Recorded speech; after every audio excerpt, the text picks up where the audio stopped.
Good evening, everyone, and welcome to round 7 of the Apex Rear Wing Championship from Oulton Park. The second time round, we're using the shorter Foster's layout, and it is my absolute pleasure to introduce our commentary duo of Liam Harrison and Matt Dunlop. Thank you very much, Stairs. Welcome along, everybody, to our second outing here at Oulton Park for the much shorter layout. The Foster's layout, which is a beer that I certainly drink very often. And I'm joined, as always, by Matty Dunlop. How the hell are you, Matty?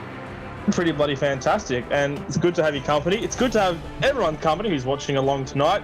And it is round 7 of season 9 of Apex Rear Wing, and we're here at the Oulton Park Foster's Circuit, where it's pretty similar in terms of the full-length Oulton Park layout in terms of speed and characteristics of corners, but it is a little bit shorter of a lap. It's only about a minute that it takes these cars to go around here at full pelt. So fast-paced, high-octane racing as always. As always. So it's going to be interesting to see how we do tonight, but here are the point classifications as we stand. Ziras with a pretty commanding lead at the top of the table there, 161 points. Berto struck back in the reverse grid last week to take out his first win in a little while with 127 points there. Sam Smith in third place, 107, so still in touching distance. Then we've got a bit of a gap back to Resist on 86, a much bigger gap back to Brenton Foley, who was only just ahead of Goofball Antics, and Zarlingear, who had 2 podium finishes last week at Knockhill Circuit, has slingshotted himself up into 7th place. We've got Greg Turra right behind him, 1 point behind on 42, Roadhog on 36, and Desamaj on 34 points, but Desamaj not actually here yet tonight, so he might fall out of that 10th place position as it stands if he doesn't get in, and he's going to lose some points. But we are here in practice, got about 9 minutes left to run, and currently Berto at the top of the timesheets.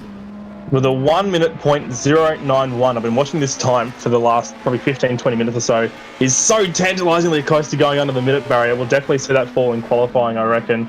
But it's very consistent, very close at the front. The top 7 cars, my metric of how close the racing is always how many cars are within a second of each other, like they use in supercars. There's currently the top 7 in the field, with Tyrrell just outside by less than a tenth of a second. So really close times at the top. Those top few places are chopping and changing quite a bit. Resist is currently sitting in 3rd at the moment. We are looking at Berto on screen right now in his Renault Laguna, with Ziras hunting him down behind there in 2nd place. Of course, this isn't racing just yet, folks. We are in practice for the next 8 minutes or so, but this is a pretty good indication of how these cars are going to look, especially over their single lap speed when they come to qualifying, Madbird. Yeah, absolutely. Ziras was at the top of the timing sheets earlier on, but then Berto's jumped in, and as you can see, he's blown him out of the water by about 0.4 of a second, so that's actually quite a big gap to have. Although Ziras has just closed that a little bit, it's now 240 hundredths of a second.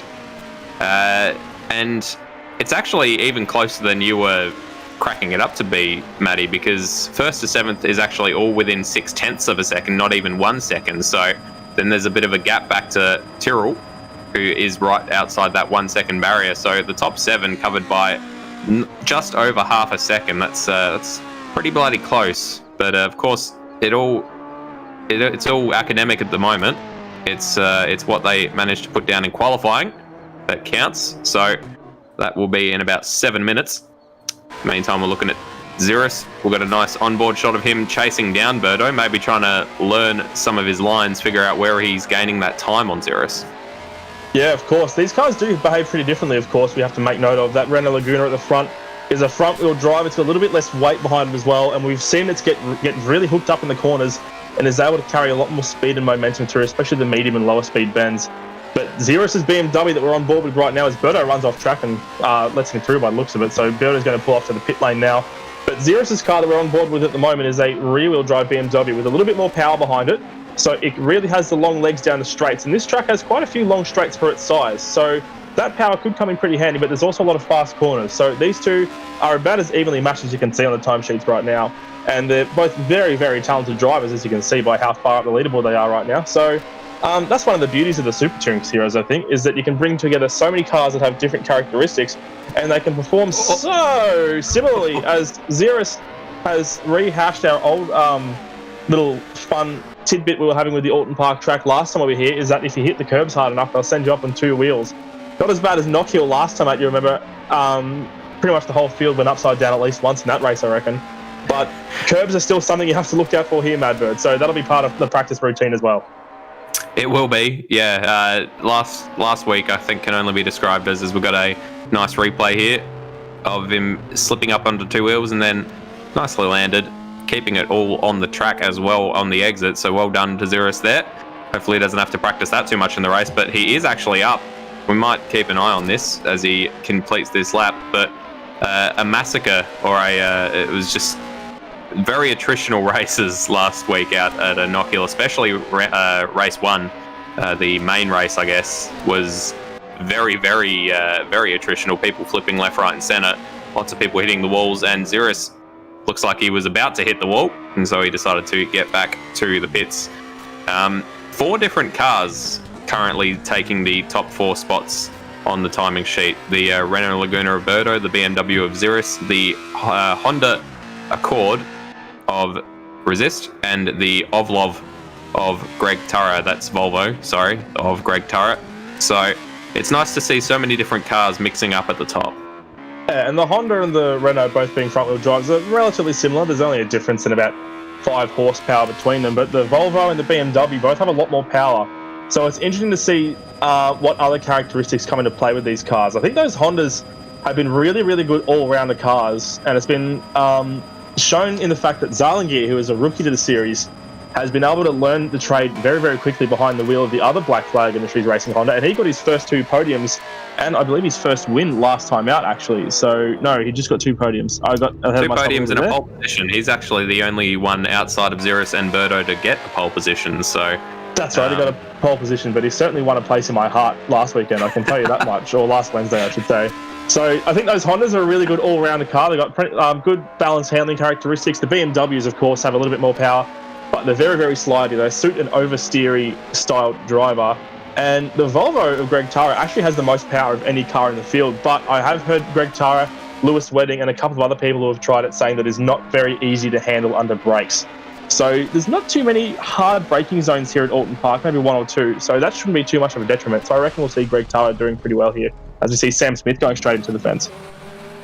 Yeah, you're right. There aren't too many hard braking zones as we catch a replay of Sam Smith going into the fence. But the hard braking zones that there are going down into, say, Cascades, which I think is turn 3 or 4. So there we go. So we're going to see a fair bit of up on 2 wheels action if the last couple of minutes of practice is any judge. But the hard braking zones are quite tricky. They're usually you're having to brake while you're turning, which is definitely not a strong point of the rear-wheel drive BMWs or probably the Volvos either.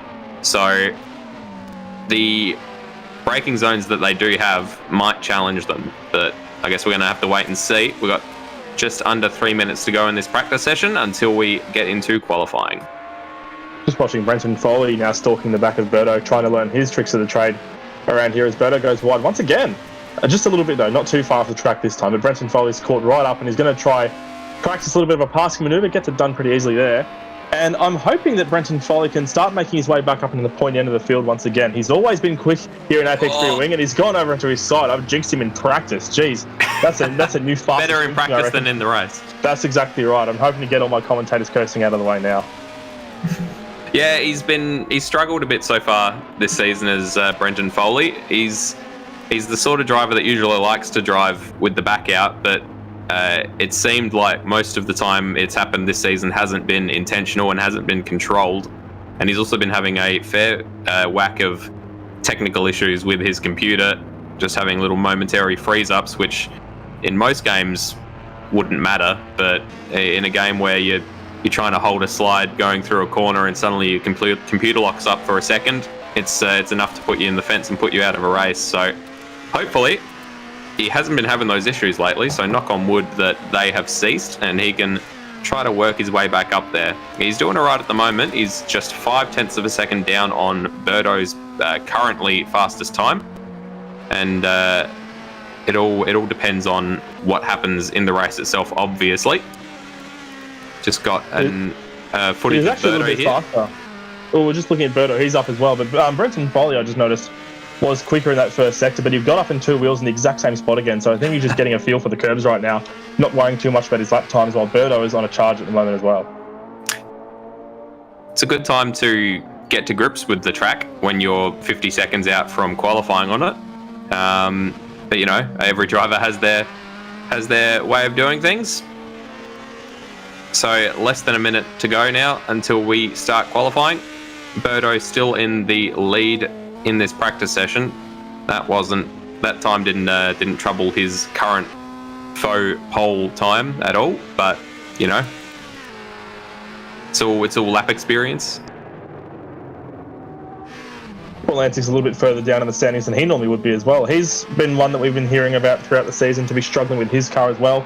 He's normally quite a quick driver. I think he was second in the last season out in the DRMs. So he's down in 8th at the moment in this practice session. Of course, that may change very well once we're in the qualifying and the race proper, but he is a second down on the fastest time right now.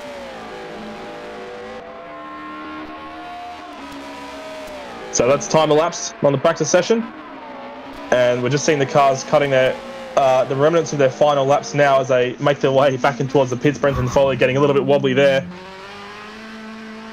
He was on a quick lap, but he's backed out now, so I think he's just going to take it easy, and we'll be ending the session very, very soon. And he's spun around at the final corner there, just testing the limits of his tyres, I believe.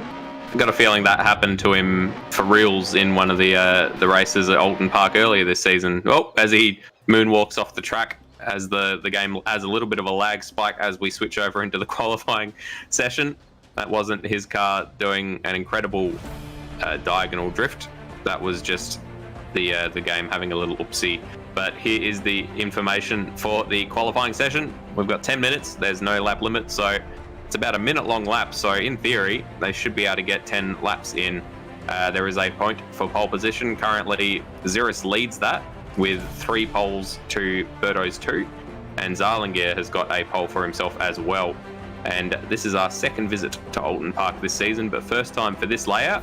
Previously, we used I believe it was the national Oulton Park layout, or possibly international, or classic, or I think it was different to what it was in 1996 because we didn't have the version in Automobilista. But regardless, it's a very short circuit. This one, 2.66 kilometers, 6 turns only, and well, with the exception of 2 of them, they're all clockwise. So it's about as simple as you can get in terms of a racetrack to look at on a map, but to actually drive it, there's a lot of tricky little hills and crests and awkward braking zones. So it's not as simple as you would think to look at. Yeah, quite a lot of elevation change, and you know, everyone who watched us last week at Knockhill will know how much I love a good hill. And with all those right-hand turns, it's going to put a lot of strain on the left-hand side tyres, I believe. So that'll be something to look out for as the races wear on. We're just seeing the drivers lining up at the end of pit lane now, waiting for the green light. There it is, and Sam Smith will lead them out for qualifying. Yeah, Sam Smith, some decent pace in practice, sort of dropped off towards the end, but I'm sure that his entire extended family are sitting with bated breath in the chat to see how he does.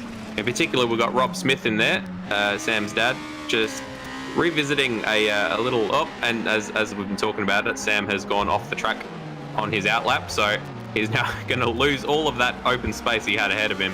So that's unfortunate. Just completely, I guess his brakes weren't up to temperature as he came into Cascades, and he dipped a tyre in the grass. So as I was saying, Sam's dad, Rob Smith, has posed us a riddle or a quiz last week on the car that he's bought recently. He's given us a couple more clues, so we'll see if we can figure out an answer for that before the end of the broadcast tonight. So Sam has now rejoined the track. Very well done to him. And it looks as if we're having a look at Josh Bagsy, who didn't make it last week in the Poker Racing Sweat Nissan Primera.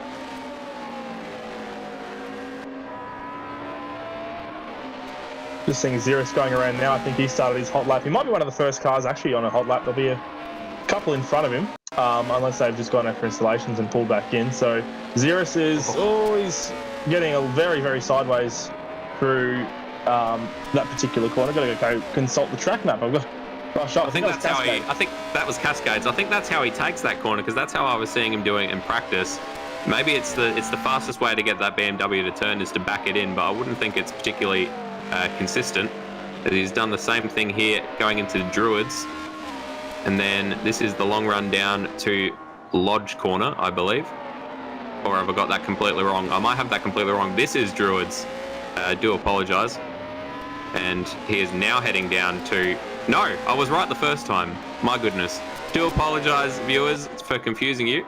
Ziras posts our first time on the board with a 1 minute and 1 minute 0.5. That's pretty close to what we're seeing in practice, bar about a half a second there. We're still in the 1 second bracket, so not too far from getting into 59 territory here, which is always what we want to see. He goes through Cascades and Knickerbrook now, one of our favouritely named corners. Not using the chicane at all, just blasting straight through it as we've got the lower speeds from using the shorter layout. And it is pretty straightforward, which means we're going to get confused with corner names a lot because they're all pretty similar right-hand corners of similar radiuses, I think.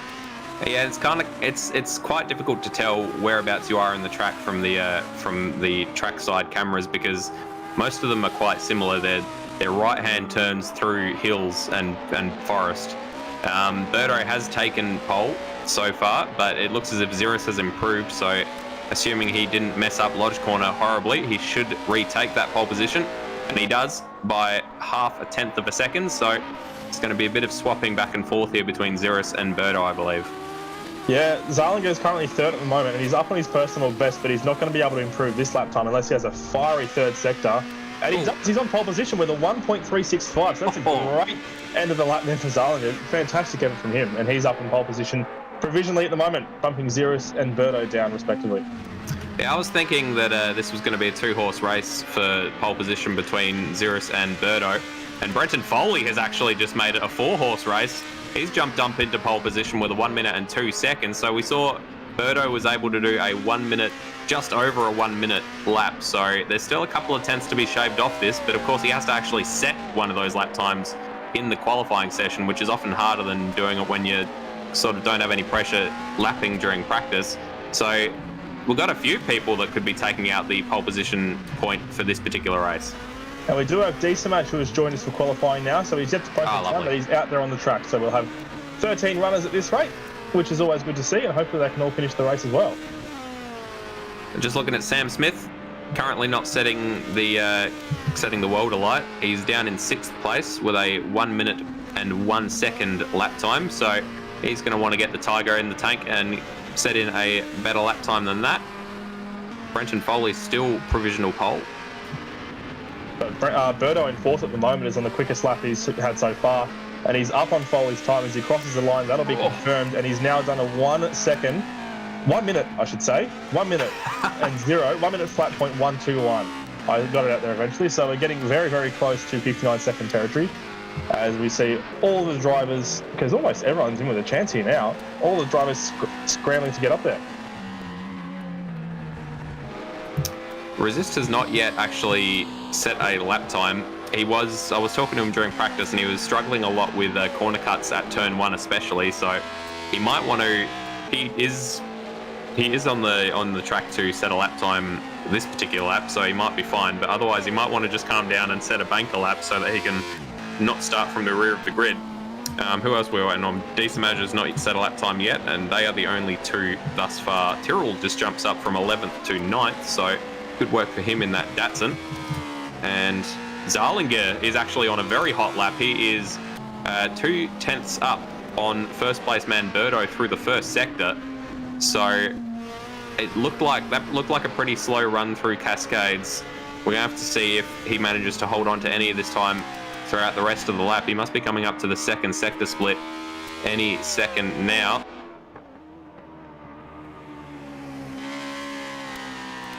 Just see if he's maintained any of that advantage. And he hasn't. It's all completely gone, so I shouldn't have drawn attention to it. Very sorry, Zarlinger, but Berto still commanding the pole position. It's interesting how much time he lost in that sector, though. So maybe those Hondas aren't going too well in that second sector there. He might be able to make a little bit of time up in the third. He does, but not enough to improve his position. So Zarlinger currently sits 4th, and Brenton Foley is sitting in P2 at the moment, trying to improve as well, which will probably be one of his best starts so far. Oh! Ziras just had a colossal accident. during his latest attempt to set a hot time. Zalinger is up again by about 0.2 of a second as he's coming through. That was again Cascades. So maybe the Hondas struggle with the uphill run from Nookerbrook all the way up to Druids Corner, because Clay Hill is quite steep as you head up there. We just saw a replay there of Ziras tossing away his lap, and we're seeing currently live Brenton Foley tossing away his lap. Zalinger about to cross that second sector split. Oh, that might be a track cut. He went off over the curb. It wasn't, but he is down by about 0.4 of a second. So, yeah, just losing it all in that second sector, because he was 0.2 up at the Cascade corner. Yeah, absolutely. So he's having some struggles there, and he's down even more on this lap. So he's only got 2.5 minutes to perfect that sector to get himself a little bit further up the timesheets. But Brenton Foley, we've seen him going through Cascades in power slide mode almost every lap. It must be the strategy that he's trying to get working for him. And if that's what he did on his 1 minute .239 lap, then it must be working for him. But it's obviously a very, very hard strategy to do consistently. Yeah, it's high risk, high reward. We're just looking at Zalinger again as he's on his next attempt. So he's just coming up to Druids Corner now. So we'll see in a second whether he's managed to hold on to that advantage. So and he is. He's 0.2 up. He's 0.2 up on his personal best. Sorry to cut across you. That's all so good. He is a 10th down on Berto coming through the last corner. So he might, if he gets a decent run through there, we could be looking at a new pole position, but it doesn't look like it. And no, he all in that last corner. Meanwhile, Berto and Ziras still seem to be on hot laps at the moment. So Ziras is currently a little bit further up the track as we stand, with Berto not too far behind him. And Ziras is a little bit down in his sector times at the moment. How's Berto doing? He's down as well to the tune of 0.3. So I don't think either of those guys are going to improve unless they have donking great final sectors here. And I guess that gives us a good opportunity to see how these cars actually perform around all different parts of this track. So Ziras is a 1.464, so he stays put where he is. And Berto, I should say, is a 1.482. So no change for those guys, and Berto is still provisional pole at the moment. We have 55 seconds left on the board. So these will be the last laps being started that we're seeing now, and Brenton Foley's just thrown his away, I think. He has. He just went off the track. It looked like he got a bit distracted by Sam Smith ahead of him. Ziras was 0.2 up coming through the first sector split, but now he's got Josh Bagsy right in front of him, climbing up Clay Hill. So that is probably going to hurt his lap time. He's probably spitting chunks in that helmet. I know him and Bagsy have come to blows on the track a few times in the past. He's probably very unhappy about the fact that the Poker Racing sweat car is right there, and you can see Ziras has lost about 0.3 of a second chasing Bagsy up that hill, and he has indeed bailed out. So no more lap times for Ziras. Berto does not look like he's going to improve. He will actually cross the line with time to start another hot lap if he feels the need to do so. But looks as if all of his, apart from Brenton Foley, who's currently out there, all of his rivals are in the pits. Brenton Foley's up in the second sector. So he's up only very marginally. It's only 0.008 of a second. So this is looking to be very narrow. And he's got his final corner about as quick as he can get in the BMW. So he's looking very, very good here for pole position. Let's see what he does when he crosses the line. Is he going to leapfrog Berto? Oh, it's so close though. 0.07 is the margin. So it's 1 minute .121 for Berto. And he's on another hot lap at the moment. I'm not sure if he's going to be able to improve. I'm not sure if that lap will even count.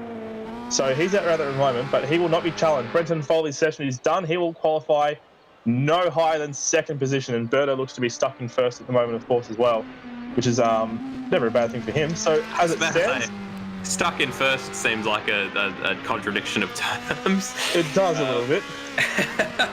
But yeah, a commanding pole position time from Berto, and Brenton Foley, for me, the surprise of that particular session. He's going to be starting from the front row alongside Berto. That I was not expecting that. Yeah, absolutely, and it's really good to see Brenton Foley's coming back into form here in this Oulton Park circuit in this BMW, and it'll be really interesting to see how he goes in the race. He's always started strongly from the reverse grids because when he's finished poorly in race 1, he's been up the front in race 2 for the reverse grid, and he's always been able to take advantage of it. So let's see what he can do at the start of race 1. It'll be really interesting to see. It will be. We will be back to start race 1 in a little bit. we're going to have a quick break, but while we're gone, make sure you hit that subscribe button, give us a like, hit the bell so that you're notified, all that good stuff, and hop over onto Facebook, Apex Rear Wing, and give us a like there as well for all our updates. But we will be back in just a few moments. Don't you go anywhere. Tonight we race at Oulton Park, a circuit full of elevation changes, fast corners, and blind crests.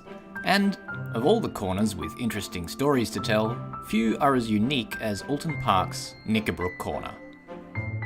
Derek McIntosh Bates, an English explosives and demolition expert who went by the name of Blaster Bates, would tell you the story of how the corner got its name. Whilst removing tree stumps near the corner with dynamite one day, Blaster and his colleague noticed a semi-clad couple fleeing into the distance from the banks of a nearby creek.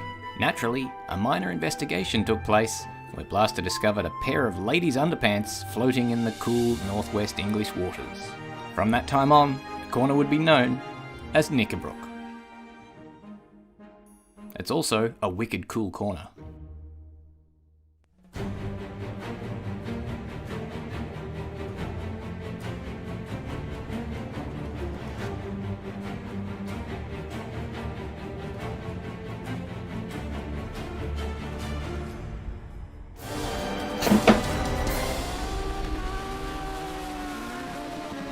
Welcome back, everybody, to round 7 of Apex Rear Wing Season 9 here at Oulton Park Fosters.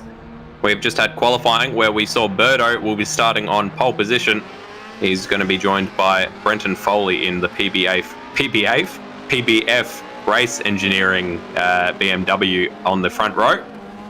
The rest of our runners are scrolling across your screen right about now. The only one not present from this list is Waffalo, Benjamin Rhodes in the Plus Fitness BMW, who has not made it tonight. But apart from that, we've got a full grid, 13 cars.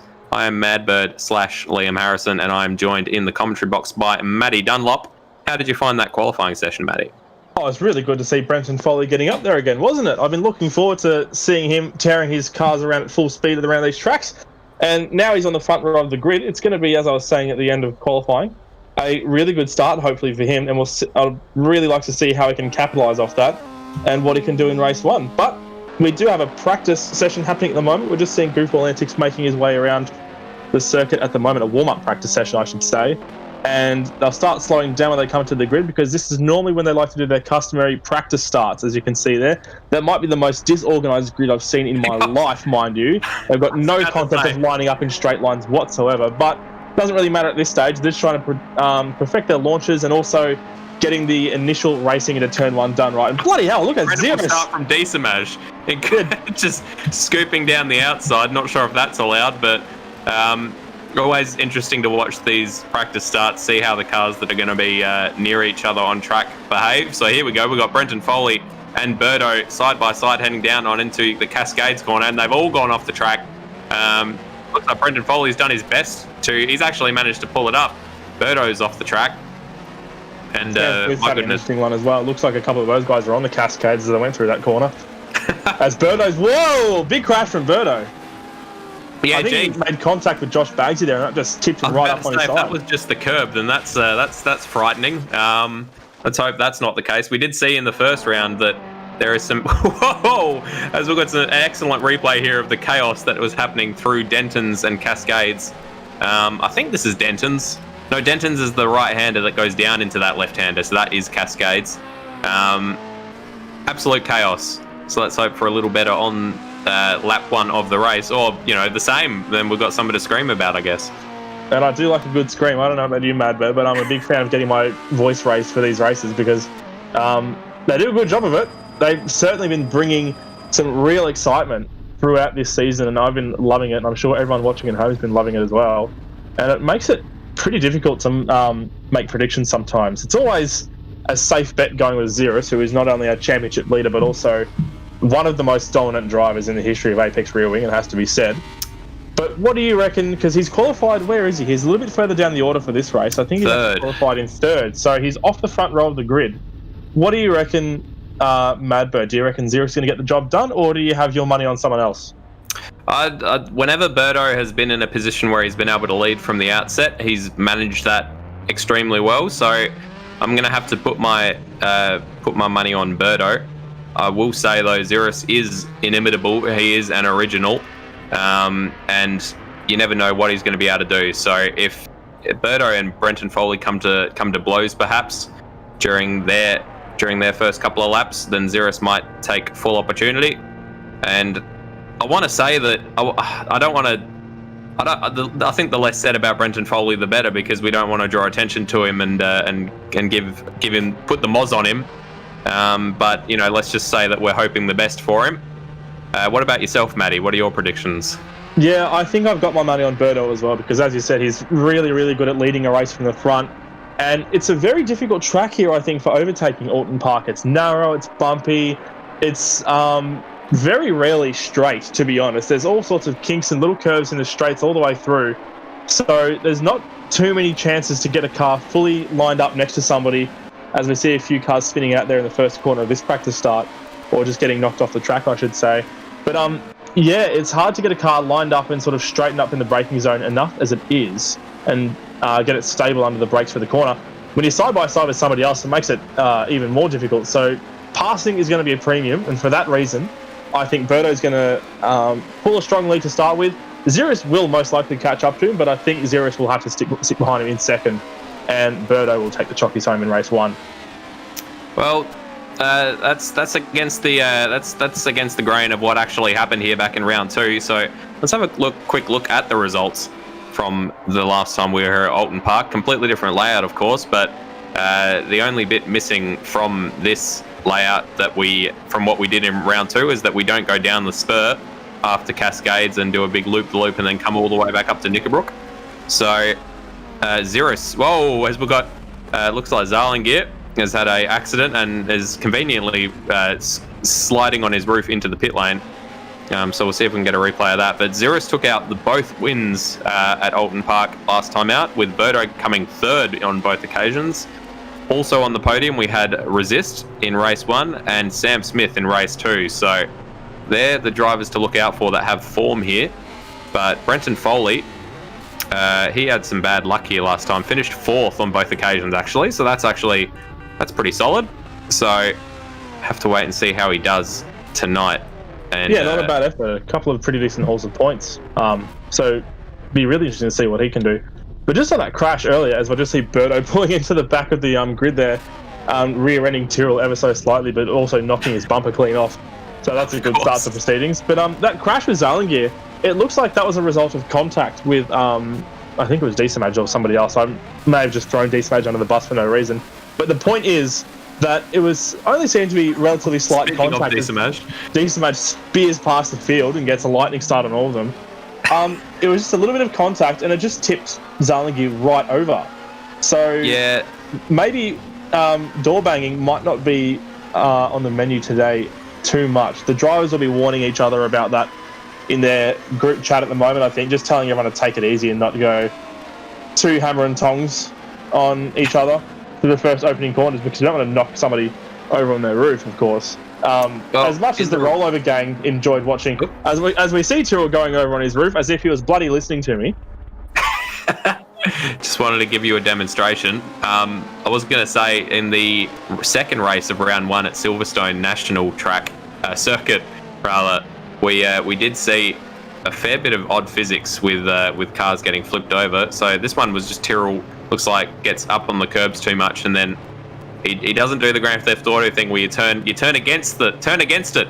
Tyrrell, turn against it. He hasn't heard me, and he's straight onto his roof. So we did see some funky physics in the first round, with cars getting flipped over from contact with goofball antics. I think it was flipped over both the Ziras and Resist brothers. But let's hope that we don't have any of that tonight, because we do like a bit of rubbing, don't we, Matty? We do, and as a wise man once said, rubbing is racing. But in moderation, with all good things, I think. Absolutely. I think any man, any grown man that was once a teenage boy will tell you that rubbing is best done in moderation. Too much rubbing can definitely be a bad thing. Any teenage boys listening, legit. Anyway, so we are a minute and 24 seconds away. We've got a lovely slow motion replay there as Ziras' car fades out of sight behind a bridge of a lovely spin. But we are now 1 minute and 12 seconds away from the start of race 1. So predictions were Berto, I think, for both of us for the win. And so far our predictions have been almost wholly inaccurate. So Berto with a hint of Ziras is what you were going for. Can't wait to see what happens. Oh yeah, I think I've been on the mark about once out of 6 rounds so far that I've commentated. So hoping to make it. Not a great strike rate. I'm hoping to make it 2 of 7, but I'm not holding my breath. I'll say that much. That's fair. Absolutely fair. Anybody who is watching along, hope you're enjoying the show. Hope say you're g'day. sticking around. Jump in the chat. Exactly. Hop in the chat. Say g'day. Give us your predictions. What you think is going to happen. Who are you barracking for?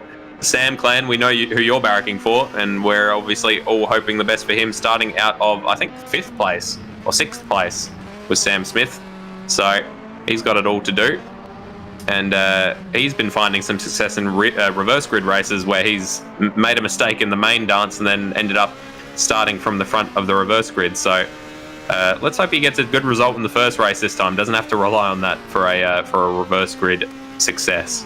Yeah, hopefully. But both races do pay equal points. So if you are having a pretty rough first race, it may just be a good strategy to back out of it, drop down the field a little bit, even tank, if you will, if you are the Melbourne Football Club, and then use that to your advantage for race 2 with a high starting position, as we see Resist cleaning up some of the roadside signs. Decimage sliding off the track into the wall, losing a wheel, his bumper is spoiler, and that is time elapsed on the warm-up. Please support us, folks. Patreon.com/Apex Brewing. It does cost a little bit of money and quite a bit of effort to get this running for your enjoyment, so we appreciate all the help we can get. And we are not too far away from race 1 start. You can look at our live timing and results over at liveraces.com in the link that you can see there. And you will be using that to look at what we're seeing in here for race 1. So it's 23 laps, 61 kilometres. It's the second visit, of course, as we were saying earlier, to Oulton Park this season. And as Madbird was saying just before, Ziras was undefeated last time we were here. So 23 laps, I'm just trying to figure out what that is for a classification. And that would be 18 laps minimum required distance to be able to score points here, Madbird. Yep, and of course the results of the first race determine the grid for the second race in that the results are reversed. But if you don't classify, that is if you crash out on lap 17 and classification starts at lap 18, then you are still starting from the back of the grid. So there is no upside to just deciding bugger it and crashing your car on lap 5 and thinking, well, at least I'll start from pole for race 2. You have to at least finish 75% of the race in order to be classified. So hopefully I don't think anyone would do that anyway, but just on the off chance, we'll get everybody gridding up here, ready for their formation lap. We normally see Goofball as one of the first cars out there, beeping the horn, flashing his headlights. He's just jumped on a little bit later. And we're getting pretty close to a full grid at the moment. I'm not sure if anyone else is in the pits. Nope, I think that's everyone. So they'll be off on their formation lap just about now. And I believe you've got the grid for us, Madbird, to get us underway for race 1. Yes, indeed. Thank you very much, Matty. So Berto leads us off with his 3rd pole position of the season, I believe, or 4th pole position, actually, as of this round. So he had a good race last week at Knock Hill. Came first in the reverse grid, so hoping to carry that form forwards. Behind him, we've got Brenton Foley, who, as we were discussing, has had a bit of a checkered history so far in this season. So hopefully this is the sign of the turning of the tide for Brenton Foley and some very good results coming his way. Ziras, who's probably a little bit disappointed starting from 3rd place, but probably relishing the idea of having a race-long battle with Berto and Brenton Foley ahead of him. He starts from 3rd. Zarlingier, who just seems to be getting better and better as the weeks grow on, is starting from 4th place. Sam Smith, Sam Clan, probably all watching, have just jumped out of their seats. He's starting from 5th place, can hopefully get a decent result. And Resist behind him, probably a little bit disappointed, starting from 6th place. He's usually a little bit higher up the grid. Speaking of people that are usually a little bit higher up the grid, we've got Goofball Antics in 7th.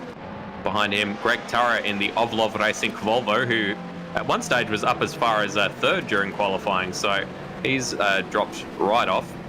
Roadhog in that Audi that gets fantastic starts. He's going to be starting from 9th. Decimage starting from 10th with very little practice from what I understand, so that'll be interesting to watch. And Tyrrell in the Datsun, the Jeff Vader Racing Datsun, starting from 11th. Josh Bagsy in that beautiful Ion Supply Drink Picari Sweat liveried Poker Racing Sweat Nissan Primera, starting from 12th. And rounding out the grid, we have Netherelmian for Outworld Racing Team. He's starting from 13th. So that is your grid. They're all lining up on the... And Bagsy's gone for a very aggressive stance, as he always does. Lights are on. Wait for it. And the green lights are on, and we are off. It looks like a very good start from Ziras, who's already up alongside and past Berto as they come down to the first corner. So Ziras, the whole shot through, has taken the lead. Berto didn't even look like a particularly bad start from Berto and Brenton Foley, just a much better one from Ziras. And Berto's now under pressure from Brenton Foley right behind him. Ziras has already got almost a second gap as behind them. We've got Chaos, we've got Zarlinger off the track, we've got Brenton, we've got Resist getting spun around, we've got Roadhog, Netherelmian off the track, we've got Goof Balantix off the track. So I'm not sure what's happened there. My goodness, that's a chaotic start to this race, Matty. We always count out Ziras' ability to just fly off the start, don't we?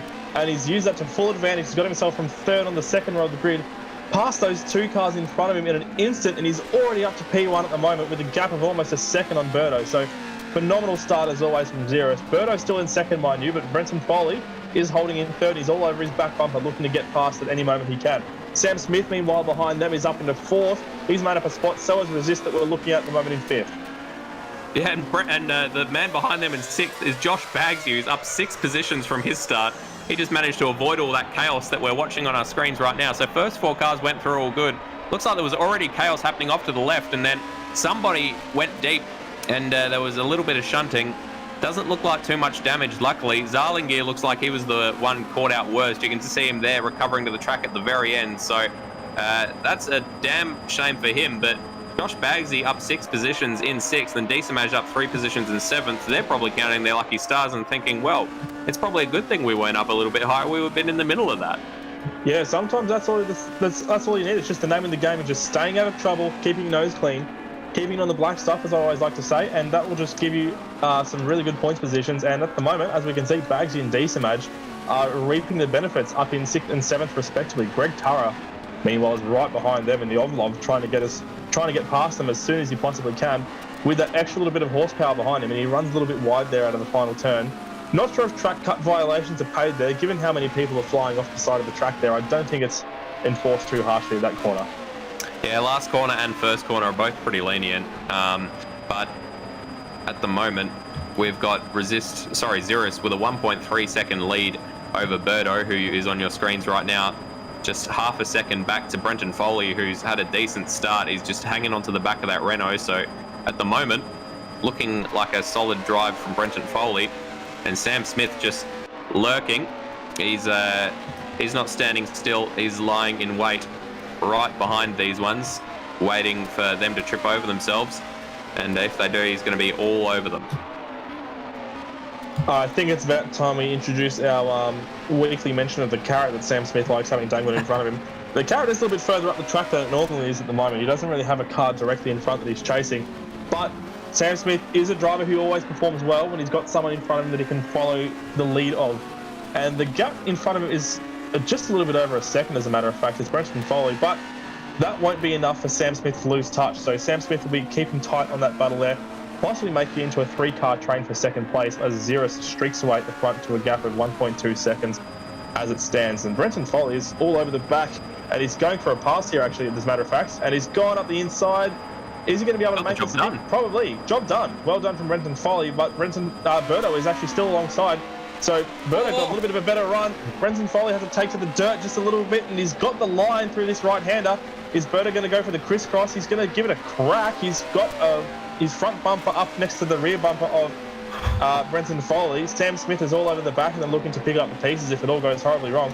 Berto's going to retake that pass up the inside. Ziras is just streaking away the distance. Brenton Foley gets just a little bit sideways, and now Sam Smith has officially made this a 3-car battle. He's got behind Berto in the draft here as they start lap number 5.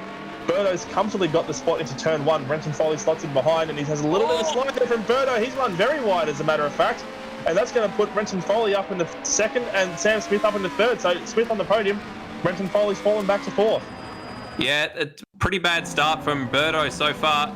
Unfortunate for him, we're seeing a replay here of how Josh Bagsy retook that position from Diesamaj, who's dropped back a couple of positions. Unfortunate for him, but just was patient, Brenton Foley, and he just kept keeping Berto under pressure, and it ended up paying off. But now he's got Sam Smith right up his chuff, which is quite a lot of pressure, I know from experience.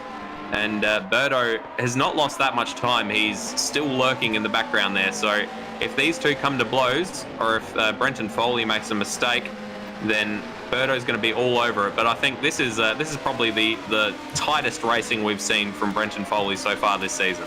That's what we get for both predicting Berto for the win here. We've knocked him back to 4th position in the first 4 laps. So he's got a little bit of go in him still, and he's obviously right on the back of this battle. Second as Brenton Foley gets just a little bit wobbly. I say that every lap. Brenton Foley is almost perpetually wobbly in this BMW. He loves a bit of oversteer normally as he goes properly sideways through Cascades into Knickerbrook now, and he's trying the drift maneuver once again. Just a little bit of kick with the rear wheels there, and he's actually pulling a little bit of a gap. He's almost 9/10 up on Berto, almost a second actually. So he's really got some good drive out of that corner. We're just seeing a replay now of what happened to Berto. And he just ran wide, just understeered off the track, was almost hit the fence, but he was able to keep off it, but he did lose a couple of spots there. But he's up to 3rd at the moment. He's gotten back past Sam Smith. Yeah, Sam Smith made an error, which allowed Berto to sneak through, and that's why Brenton Foley was able to make such a big gap. But that gap has now, as you can see, absolutely evaporated. Brenton Foley is only 0.3 of a second ahead of Berto, who the gap is really academic. Berto going for the inside, which seemed like a bit of an ambitious attempt. Maybe was just trying to wig him out a little bit, put the moz on him. And it hasn't worked though. Brenton Foley's keeping it on the track, so well done to him, keeping his head screwed on tight. He's just got to keep his head down. Here we go. So, oh no, just a fantastic overtake from Berto. Very high risk. Got the back stuck out at Denton's and managed to stick it down the inside at the Cascades. So very well done to Berto. But now he's got Sam Smith all over him, so he's going to be looking in his rearview mirror as well as trying to catch up to Brenton Foley ahead. And these three guys battling as hard as they are means we're getting a very ominous looking Black Flag Industries Racing Honda in the background of Resist. The gap between him and Sam Smith in front of him is actually about 2.2 seconds. But he is gaining, or at least he was gaining the past couple of laps ever so slightly on this pack in front of him, as we see Greg Tara and Bagsy almost going side by side here through the latter half of the circuit, making their way back towards the front straight. And Bagsy's doing quite well in P6, isn't he, at the moment? He's holding his position quite well. He started 12th.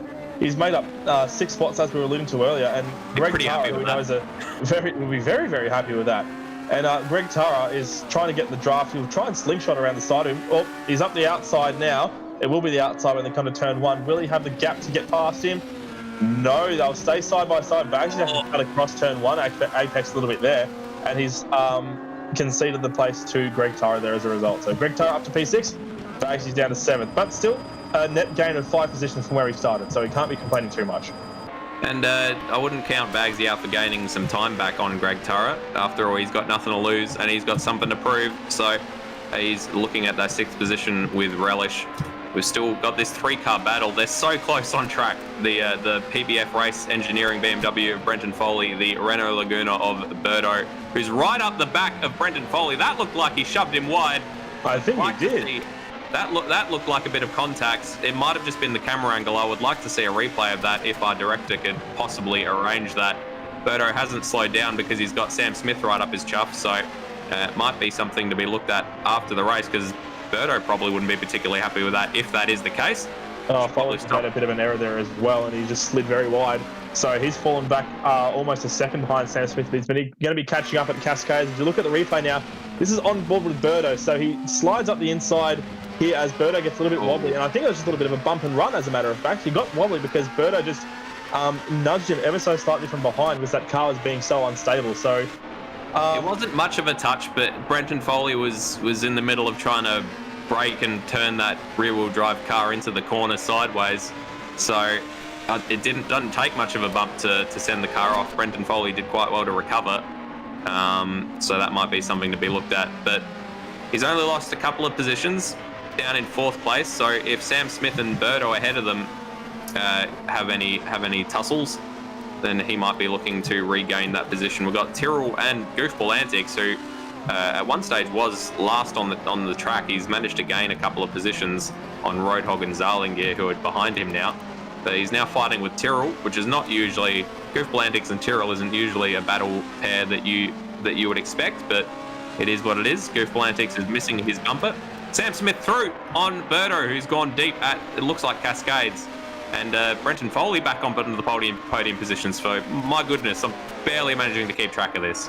Yeah, it's all over the place, isn't it? Meanwhile, all this chopping and changing has meant that Ziras is cutting a gap of almost 7.5 seconds at the front. He has posted the fastest lap, which is a 1 minute dead .2.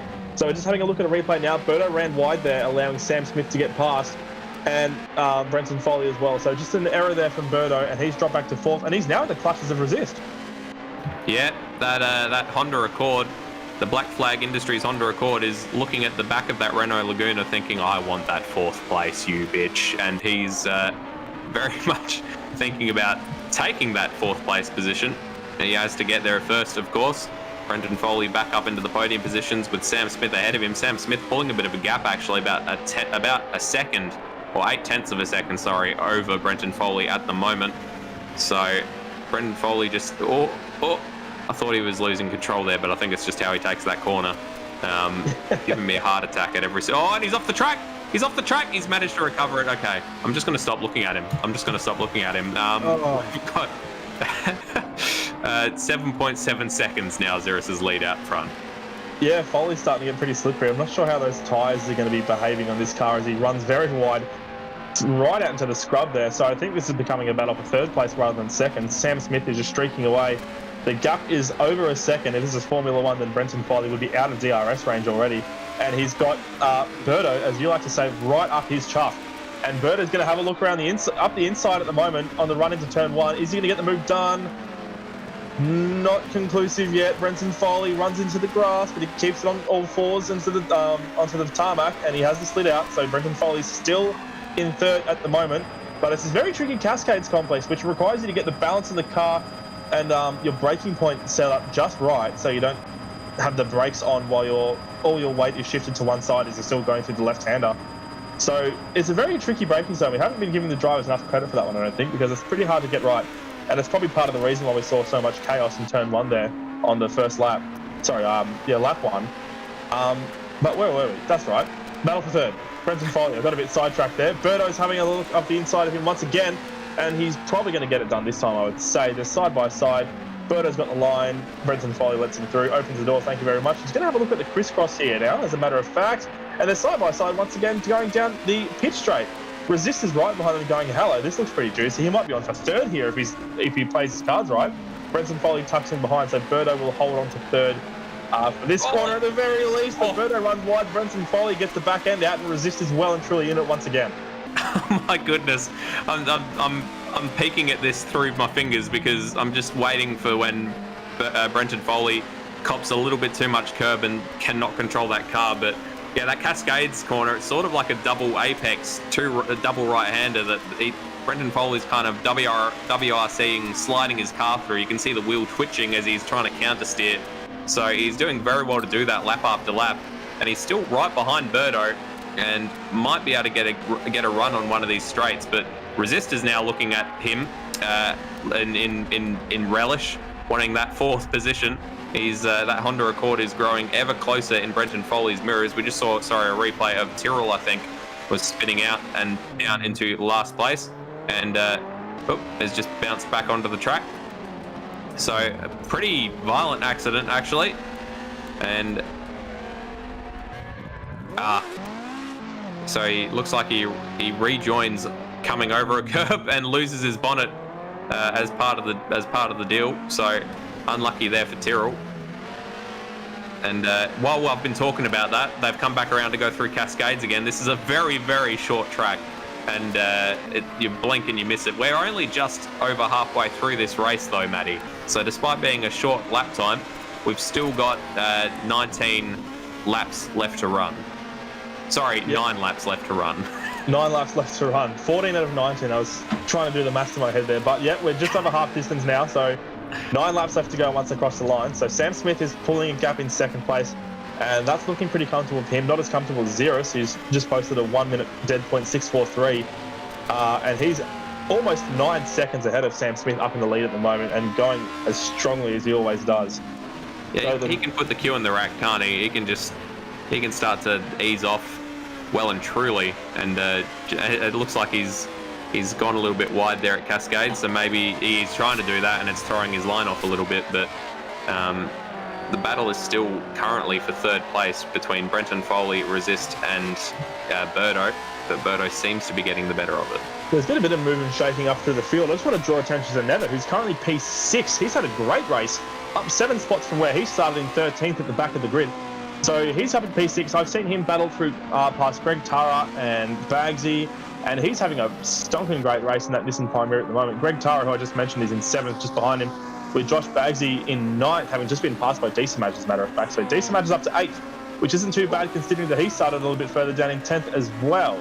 I'm just looking at that battle at the moment that's going on between Decimage and Josh Bagsy, and it's still very, very close there. And now Goofball Antics wants to have a piece of it as well.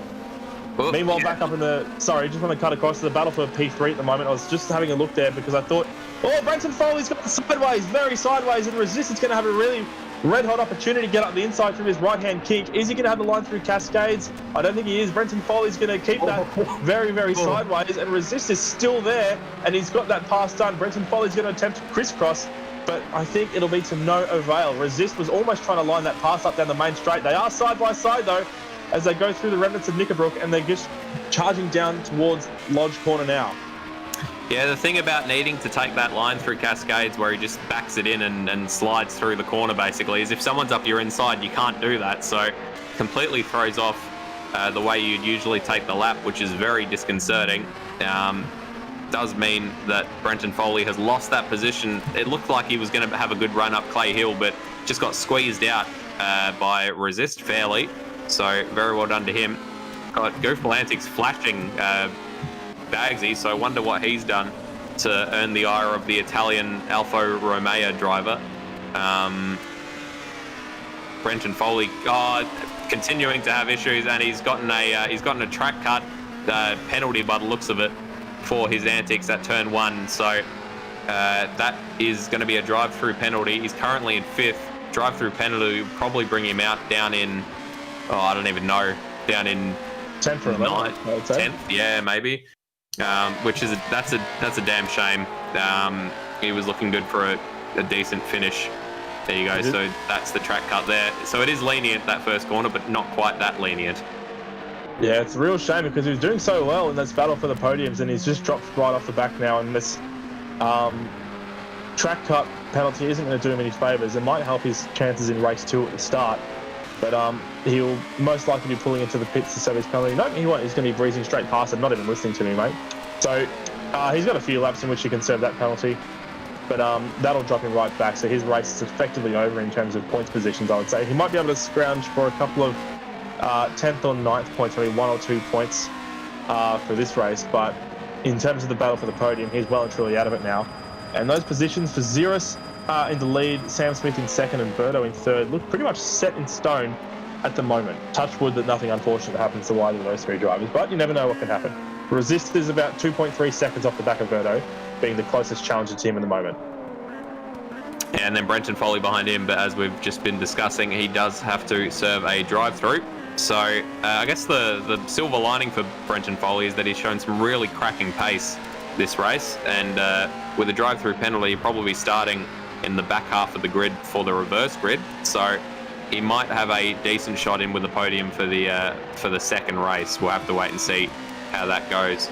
And that would promote Nether up to 5th as well if he finishes this race where he is at the moment, which would be his best finish so far in the season, and it'll be up 8 spots from where he started. So that would be a fantastic race for Nether if he can pull that off. Looks like Bagsy has dropped back to 12th, so he's had some issues at some stage, possibly with Goofball Antics. We saw him flashing him unhappily. Goofball Antics now having a pretty close battle with Zarlingear. I think this might be our closest battle on track at the moment between the 2 drivers over 9th and 10th positions. So the last points paying positions, these 2. Yeah, and every point really counts in this championship, especially once you're getting towards these nitty-gritty of these midfield battles.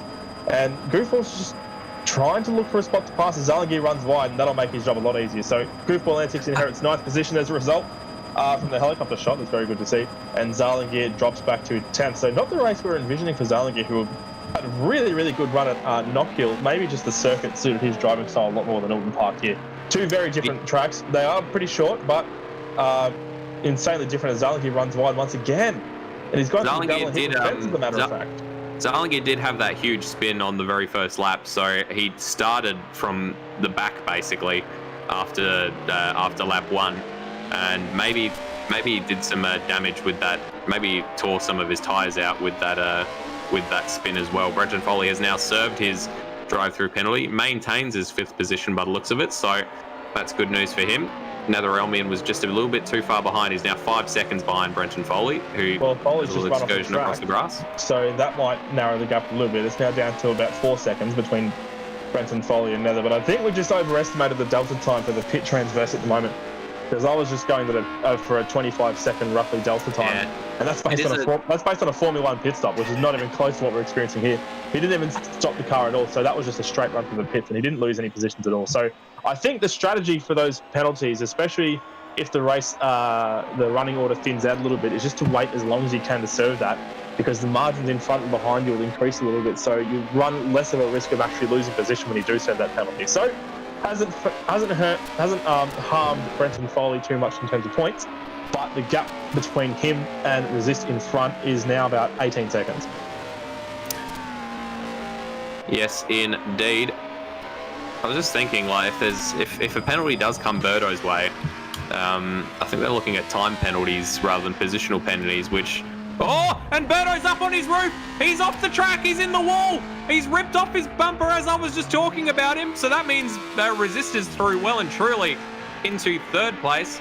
And Berto's only just recovered to the track. So what's the gap? So the gap back to Brenton Foley is still 20 seconds. So I don't see, unless he's got incredible damage, which car doesn't. Oh, no, he's got lots of damage. He's straight off the track at the last corner. That car is not turning at all. And now he's trying to get out of the gravel trap. So that is some incredible damage there for Berto, who's now just struggling to get out of that last corner trap. Brenton Foley has now passed him and is up into 4th place. So as I probably won't discuss the possibility of a penalty for Berto anymore, because it feels like he's penalised himself with a huge accident. Well, he has. He's in the pit lane. He's DNF, so he's retired from the race. He will still get points because he has classified, and we're just seeing a replay he won't now. get points because he's not finishing in the top 10, but he will start from that position in the reverse grid race. We're just watching a replay there of Josh Bagsy's battle with Goofball Antics, making his way to 12th position, but unfortunately after that he's nosed himself into the wall and lost that spot once again. And he's spun out, as a matter of fact, the lap before. So that might be the thing that Josh Bagsy did to earn the ire of Goofball Antics. Looks like he swiped him a little bit going into turn 1. But regardless, I've just seen Goofball Antics, got Josh Bagsy fling it into the wall, what looked like intentionally. His car is now missing many of its parts, but it is still running, so very well done to him. Ziras, meanwhile, is on the last lap of this race with a 7.8 second lead. He's just gone through Druids, and he's heading on down towards the last corner of this race. For someone that we both counted out, Matty, he's done quite well for himself. I keep realising it's completely foolish to count Ziras out, because he's always going to perform, and he's coming onto the final straight now. Ziras will win race 1 here and extend his championship lead at Oulton Park. It's a fantastic result from him. Just about 9 seconds over Sam Smith, who's going to be crossing the line now for a sensational podium. Well done to Sam Smith, one of his best results in a few races actually, so he's done quite well for himself. And Resist, Ziras' brother, will round out the podium in P3. Brenton Foley, despite his penalty, is going to cross the line in 4th once he circulates. And as I was saying earlier, provided Nether can hold off Greg Tara there, he'll have his best finish so far this season, 8 spots up from where he started. So Brenton Foley's going to cross the line to finish 4th now, and Nether will hold on to 5th with Greg Tara in the envelope right behind him. Great racing there, and a fantastic result from Nether. Yeah, fantastic. Just kept his nose clean and picked up an absolute haul of points. Decimage as well, up to 7th position, and Goofball Antics in 8th, so unfortunate for him. Roadhog coming home in 9th place, so up a few positions from where he was the last time I saw him. And Zarlingir ends up taking that last points paying position down in 10th place. So very, very, very well done. And a fantastic work from all our podium sitters, especially Resist for hanging in there. But Matty, I think you've got them in the box with you there. I certainly do, and I am going to start with Resist. Well done, mate. That's a podium. That's 3rd position. It looked like you had a very, very thick and heavy battle there for those podium spots, and there were cars just darting off left, right, and centre. Was there any point where you were just worried if that was going to happen to you as well? Or did you feel like you had a good grasp on the car? Yes, I was worried. In fact, it did actually happen coming down into turn 3. I hit the grass on the outside of 2. Managed to pull it up in time though, so that was a bit scary, but yeah. I guess, yay, I lucked my way into 3rd. There's nothing wrong with lucking your way into 3rd, I don't think. So, you've done a great job, but the problem with that is it's going to start you all the way back down in 10th, I think, for the reverse grid race. So you've got a little bit of work to do. How do you fancy your chances of passing around this Oulton Park circuit? Well, after my little battle with Brenton Foley, I'm actually a little more confident. But I think it will be just sitting and waiting my turn, waiting for people to shoot off again, just like race 1. Well, best of luck with it, mate, and congratulations once again on that podium. It's your first podium since Snetterton back in round 3. So it's good to see you back on the roster, mate. Well done. We now go to Sam Smith, our 2nd place finisher, back on the podium for the first time since Silverstone. And this Peugeot looks like it's carrying a little bit more pace than we saw at Knockhill. Is this a track you're more comfortable with? Could be a little bit of a setup help from Berto again, which actually helped. So the setup's always handy as well, I suppose. What was it in the setup that you were lacking originally, and what has helped you out now? He put a heap more turn in, so I think he had the toe. He raised the toe a bit, and it's got a lot more turn in now. I suppose that's handy for stability as well, going through these corners, because the bumps are always going to throw you a little bit. And how are you feeling in terms of pace? Because it's hard to doubt that Ziras was streaking off in the distance there.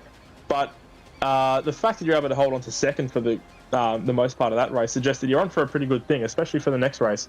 Are you looking pretty good in terms of making your way out through the field? I think I'm like 4th quickest, maybe. But there's all the way from 2nd through to like 8th is pretty much the same pace. So yeah, Ziras is ahead and Berto's 2nd, but in amongst those lot, I don't know, it just depends who can follow Ziras through the pack, I think. Yeah, that's exactly right. So I guess this will be your best chance in race 2, because you'll be starting up ahead of him as a result of your 2nd place finish. So congratulations to you once again. And we now go to Ziras, who finished up 9 seconds ahead of the rest of the field or thereabouts. So you would have been completely oblivious to all the humming and hawing and the falling off the track that we were seeing for the rest of the field behind you. How are you feeling at the front? Was it all smooth sailing, or were you having a couple of little battles yourself with the car? The setup's really good this week. I didn't really change a whole lot, but it was just stable the whole time. So I guess I got a bit of confidence from that, and I could see they were fighting each other off the start, so I just streaked away from there. Yeah, exactly right. That's what I forgot to mention as well. Your blistering start from 3rd position up to 1st, even before the first corner. So it looks like that BMW is pretty much hooked up, and we saw that with Brenton Foley, who was ringing his BMW around the track pretty quickly as well. Do you reckon you'll be able to resume your classic battles with Brenton Foley? And because there's no real question that you're going to be able to pass the whole field within the next few laps at the start of race 2. But, so I guess my question is, how do you fancy your chances of getting up to the front early and charging away like you normally do? Or do you think it'll be a little bit tougher in the reverse grid race? I reckon it'll be probably a lot tougher. Berto will start towards the front because he did complete 75%. So that'll be difficult. I hope I get some good battles with like Sam, Phil, and Brenton, because they're the fast guys. So yeah, it'll be interesting. Well, we can't wait for it. Congratulations once again on the race win. You've extended your championship lead, and that was your podium. So, Madbird, what were your thoughts on race 1? Hectic. It was difficult to keep track of who was on the podium and who wasn't. That was a fantastic scrap. second through to fifth, kind of swapping every couple of laps by my recollection. But I like that we both picked Berto for the win pretty confidently, and then by the first corner of the first lap, it was looking like Ziras was going to walk away with it. So obviously, our commentators' curses extend to our pre-race predictions as well. While we've still got Sam, I will just say that we've got Aaron Smith in the chat saying, "Well done all, great job, Sam." So Sam Clan in evidence. Thank you very much. And also on our, if we've still got Rob Smith watching, we believe we've tracked down the car that you bought. It is a 1974 Triumph 2500, and be interesting if you could let us know if this is in fact the car that you bought. We've got an agent on the inside that's run out and taken some photos of it, and we're pretty sure we've got this bang on. So let us know. But what did you think, Matty, of that first race? I really wasn't expecting Berto to fall off as dramatically as he unfortunately did. But I should have come to realise that the commentator's curse is a very real affliction, and it's something we have to be wary of in future. But that's going to create a very interesting race number 2, because he's going to be starting very close to the front, of course, and that means he's going to be in the box seat to start well. He's not going to have a huge amount of competition around him, and I think race 2 is going to be super exciting. We saw some really strong finishes there from Netherromian, who finished in 5th, which is great to see, and also a really good early run from Josh Bagsy. So a lot of guys are finding some pace that they're unlocking in their cars, I think, and I think we'll be on for some very topsy-turvy results on the timesheet by the end of race 2. Yeah, I think Berto is actually going to be starting from pole, because he was the only one to DNF in that race. So he's going to actually have the best shot of getting a decent advantage early on in the race. And I think Josh Bagsy is going to be starting alongside him in second. So that'll be an interesting front row to watch. We're going to have a slightly longer break here, just so we can recharge our batteries and grab ourselves a drink. Don't you go anywhere. We will be back with race 2 in just a few moments.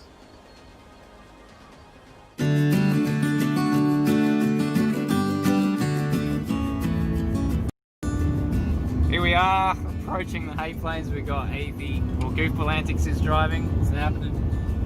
And on the other side there is Madbird. It's me. And Stairs here, repping in the back seat. Behind us. Oh, let's not worry about that magazine. we got Resist and Ziras in the front there. Resist driving. How have you felt about the trip so far, Heath? It's been good. It's a bit of an early start. It's nice and cool in here, and that's all that matters. Good company. Yeah, it's a pretty hot day today, isn't it, Madbird? Feels weird being a passenger in my own car. We're 6 hours in, about 7 hours to go. See you in Bathurst. Oh my goodness! How are you feeling after that turn there, Heath? Or that not turn, but that truck turning? Truck turn? Yeah, that looked like it unsettled you slightly. Are there any cucumbers back there, Stairs? Because that'd be the only thing cooler than me right now. Oh, he's done it. This Coke's pretty cool. What an absolute legend. So we're on the way to West Wyalong. We've got assorted snacks with our walkie-talkie, and we don't have a rubbish bag. Do we, Stairs? No. I appreciate it. We don't have a rubbish bag. That was an oversight.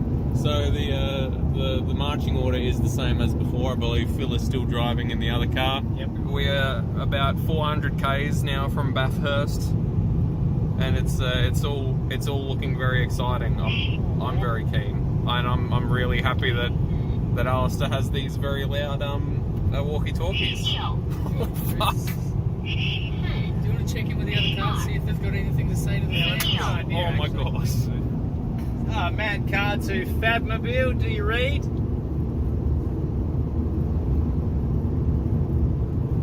What?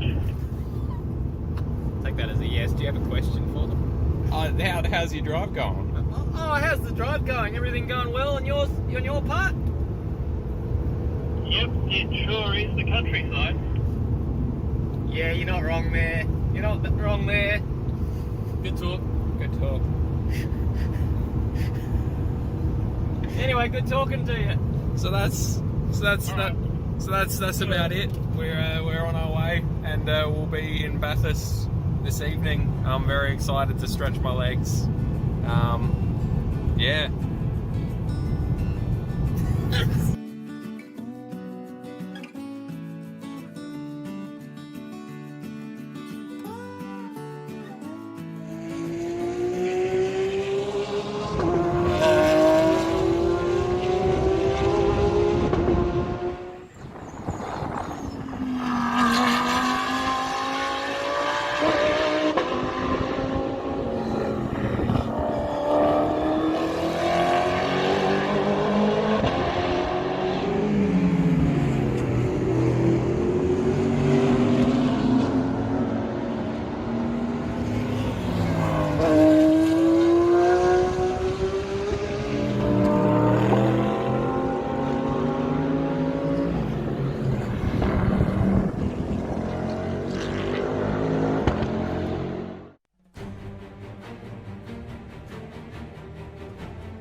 Welcome back, everybody. Hope you're along with us. Hope you got a drink. Hope you're sitting comfortably and ready for race 2 here at Oulton Park Fosters. I am Madbird, and I am joined in the commentary box by Matty Dunlop once again. And we've just had a cracking first race, Matty. We have. It's been an absolute belter. And this track has really shown how good it is for these super tourers. And likewise, it's a very nice symbiotic relationship between car and track and the drivers. You can't really have a symbiotic relationship with three parties. It becomes a bit of a monogamous marriage, as we like to refer to it here in the commentary booth. Monogamous? No, polygamous. That's what I was looking for. Polygamous. I'm going to resign, I believe, because I just have forgotten how to use the English language effectively. What have we got at the moment on screen? This is a practice session, folks. No, it's not. It's a warm-up. I'm on fire. Over to you, Madbird. Fantastic. Yes, we're doing fantastic. We're very good. You're fine, mate. Don't even worry about it. I'm right where you are. At least my water doesn't taste like red wine anymore. But That's exactly we are in a warm-up session, so we've got a few minutes for the guys to get some laps in, some last-minute practice before race 2 begins. A reverse grid race. Tyrrell taking a very ambitious line, let's say, thinking that he could make the track still going that wide in.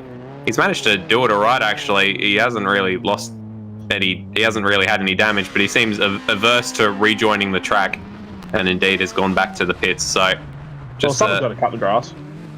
Someone's got to cut the grass, because you can't. Lord knows, I'm sure Oulton Park can't afford Valtteri Bottas to get out there in his 2020 Mercedes vehicle and cut that grass like he did for the which I'm sure Red Bull were very appreciative of him saving them some horticultural bills. Heaven forbid they have to drip into their $1 billion budget to pay for a landscaper out at the Red Bull ring. It looks pretty well. It looks pretty schmick, actually. I particularly like all the curbs, which are red and white, much like the flag, which is also red and white. Much like the curbs that you'll find at many other tracks around the world, especially this one here at Oulton Park, which are also red and white. A lot of Austrian influence around the world. One of the most passive-aggressive radio calls I've ever heard, of just, you need to stay off the curbs. They just, yeah, okay. And then they continue to use the curbs. That does include the red and white curbs, which is pretty much all of the curbs around the Red Bull ring. So if you don't know what we're talking about, listeners, that was the Austrian Grand Prix 2 weekends ago. And the last weekend obviously wasn't the Austrian Grand Prix, it was the Styrian Grand Prix, which really is the same thing, but they don't like. Apparently, they're averse to calling something the Austrian Grand Prix twice in one season. I think there's a rule against it, because they've always, when they've had two races in the same country, they've always called it like maybe the German Grand Prix or the European Grand And Prix. the European one, yeah. There used to be the San Marino Grand Prix at Imola. I think the Nürburgring. What are they once calling had them. Magello? Magello will be the Tuscan Grand Prix.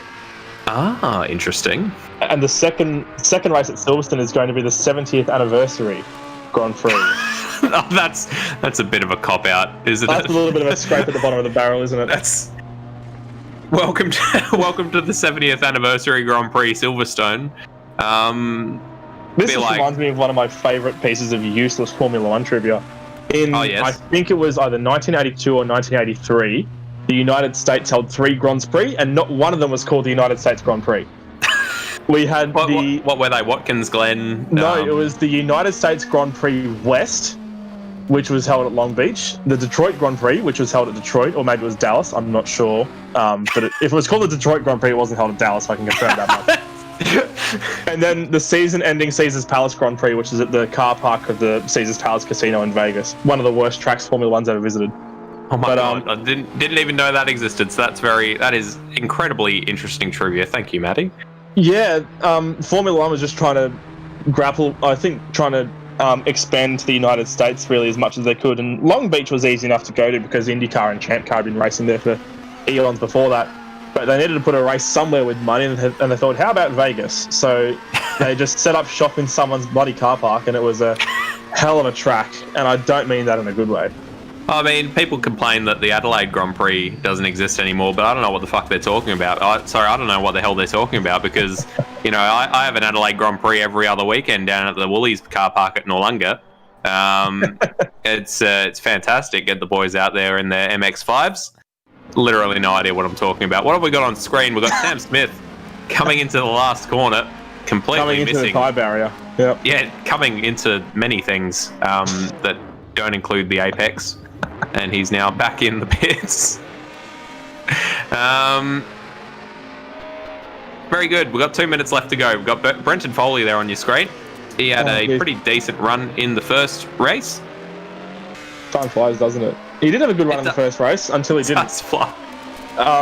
He was running, I think he did start second. He qualified second, and he was really having a pretty good run of it until he just started tripping up a little bit in the latter stages, didn't he? And he got that penalty, which didn't throw him back anywhere near as far as we thought it would. But he still ended up finishing 4th, which wasn't too bad considering. So he will be starting... solid finish. Yeah, really solid finish. And he does mean he'll be starting from 9th, but that's not necessarily a curse. We'll see what he's going to be able to do. We'll see how well he can pass cars. At the moment, he's not doing diddly squat. He's just pulling over into the grass on the side of the track at the moment. Just hanging about, just finishing the lawn mowing job that Tyrrell started earlier, I think. Yeah, he's just doing the edging. He had to turn the wheel on the little crank thing on the side of the BMW to get the wheel up vertical. Well, and we got Greg Turra doing. He's trying to do the edging on that particular part of the sand trap, and I don't think they'll be retaining his services. Whoa! as our two whippersnippers combined on track, nearly for a horrible accident. Got a replay here of Greg Turra. That was a very that never looked like it was on the racing line. That particular Volvo. These young whippersnippers causing nothing but trouble around my racetrack. Oh, diddly squat and young whippersnippers. That's 2 fantastic calls in a row from yourself, Matty. Very well done. I do try. I definitely do try. We've got just under half a minute, as a matter of fact, in this warm-up session, but that's relatively inconsequential. I'm just watching cars spearing off all over the place. We're just catching a replay of what happened to Brenton Foley as he went through turn 1. Or did he? No, he's locked up, and he's just spun a little bit, and then he's kept it on the good stuff. So he's still straight lining. He's practicing his sliding skills, which will be good to see. Hopefully he can rein in that oversteer. Oh, he's just drifting at this point. Just taking. He's got a fantastic video somewhere of himself in the drift cars in AMS, drifting down Bathurst or like across the top of the mountain, and it's very impressive to watch, and you sort of get a sense for why he's so skilled at controlling a car that's sideways, because he's got a handle on it. If it was my job to assign nicknames, I think I would call him Mr. Oversteer. Oh, well, let's. I mean, we're the commentators, so we can. Hell, Crofty and Brundle started calling Felipe Nasser Fred, just because they didn't want to get confused between Nasser and Mazza. So I forgot about that. If they can do that, we can call Brenton Foley Mr. Oversteer. So let's coin it, Matty. But here we are. We're here for race 2. 23 laps, 18 of which you need to do in order to be classified and gain points. If you finish in the top 10 positions, that is. Points only go down to 10th. 61.2 kilometres. This is a reverse grid race. So Berto will be starting on pole position despite DNFing on lap 21 last race. And as you can see, beware of blind crests with cars out of position. So going to be a lot of lapping of slower cars on this particular race, especially in the first couple of laps. And there's a lot of corners where if you're not careful, you can easily wind up the back of someone. 2.66 kilometres, so very short layout of Oulton Park is this one, Foster's. And we've just got our friend Lewis Wedding in the chat saying, let's hope for some more rolls. There certainly were some in the first race, Lewis. Not sure if you were watching then, mate, but you will probably not be disappointed. Yeah, if drivers aren't careful, you're right, they will be spinning out over some of these crests. And even if they are careful, they have to still watch out a little bit, because the curbs are pretty aggressive here at some of the corners. And of course, you have to make sure you've got the traction as you go through some of these dips. The elevation changes, and we've got all the cars on the grid now, so we're just going to run through the grid for race 2. Berto, having DNF'd from race 1, will probably be the only driver with the distinction to start both races of a week on pole position. So Berto, having scored pole in the qualifying session, will be in pole once again for the reverse grid race, and right behind him will be Bagsy. On the charge in the first race, had a really good first half, and will be starting from second after dropping back towards the end there. Cyril for Jeff Fader Racing in the green Nissan Primera will be starting from third. Next to him on the second row of the grid will be Zarling Gear, who had a really strong race in Knockhill last week, and hopefully will be looking to charge up for the field once again. He may be a strong starter to look out for. Behind him, we've got Roadhog, who will be starting well in the all-wheel drive Audi. Next to him on the grid on row 3 will be Goofball Antico in the Scuderia Proto Anomaly Alfa Romeo. D-Samaj in the other red car that we see there, the Peugeot, will be starting from 7th. In next to the third red car, Greg Tara for Ovlog Racing in his Volvo. Nether Almian had a really, really great race in race 1, finished 5th position, his best finish so far this season. Will be starting from 9th as a result, with Brenton Foley behind him in 10th, having finished a strong 4th despite starting in 2nd in race 1. Had a little bit of misfortune come his way. Resist, who was the first of our podium sitters, finishing in 3rd, will be starting from 11th for race 2. Sam Smith just behind, having finished a very strong 2nd. And our race 1 winner, Ziras, will be bringing up the field in 13th and last on the grid. They're just pulling around to the grid now. Quick, Bad Bird, who's your prediction for this one? Berto to win, but I reckon Zarlinger is going to get a podium. He's starting from a good position, and he seems to have some pace. That's a good call. I think I'm going to revert to my strategy of safe bets and put Ziras on my W list. So they're all gridded up now. The revs are building, the tension's rising. The red lights are on. And we're underway for race 2 here at Oulton Park. It's a pretty strong getaway from Berto, but Bagsy's not too shabby off 2nd at the moment. Roadhog is trying to have a look around the outside of all of them as Ziras gets bumped around quite a bit by Greg Tara. He's already passed a few cars there, but he's had a bit of knock and barge there, so Berto's gone wide off the start. Bagsy's alongside him, and he's going to momentarily take first position as they go down to the right-hand kick. Is he going to hold position into Cascades? Oh, a lot of smoke back there, and Ziras has spun out. So Ziras is even further back now in 13th, and it's going to take him a hell of a long time to recover from that. Yeah, I wonder if that was just all self-inflicted. You said that he was having a little bit of contact with people. What happened? Looks like he gets squeezed a bit. Gets hit by Sam Smith. Oh, and that's actually a hefty impact. He cops his brother Resist on the way back onto the track as well, so that's unfortunate for him. At the front, Bagsy lost that first place position going through Cascades, and Berto is now out to a 1.1 second lead with Zarlinger looking at the back of Bagsy and out braking himself straight off at the last corner. So Zarlinger, my prediction for a podium position, currently sitting in 12th position. So well done me. Brenton Foley has managed to get 7 positions so far in 1 lap, and he's now he's now right on the back of Bagsy, looking for that second position on the Well, podium. we've got a moment behind, and the two Nissans have come together. Netherrowan and Tyrrell have just clashed it into the side of each other through turn 1. And that set Tyrrell off into the wall, so he might have a bit of damage there himself.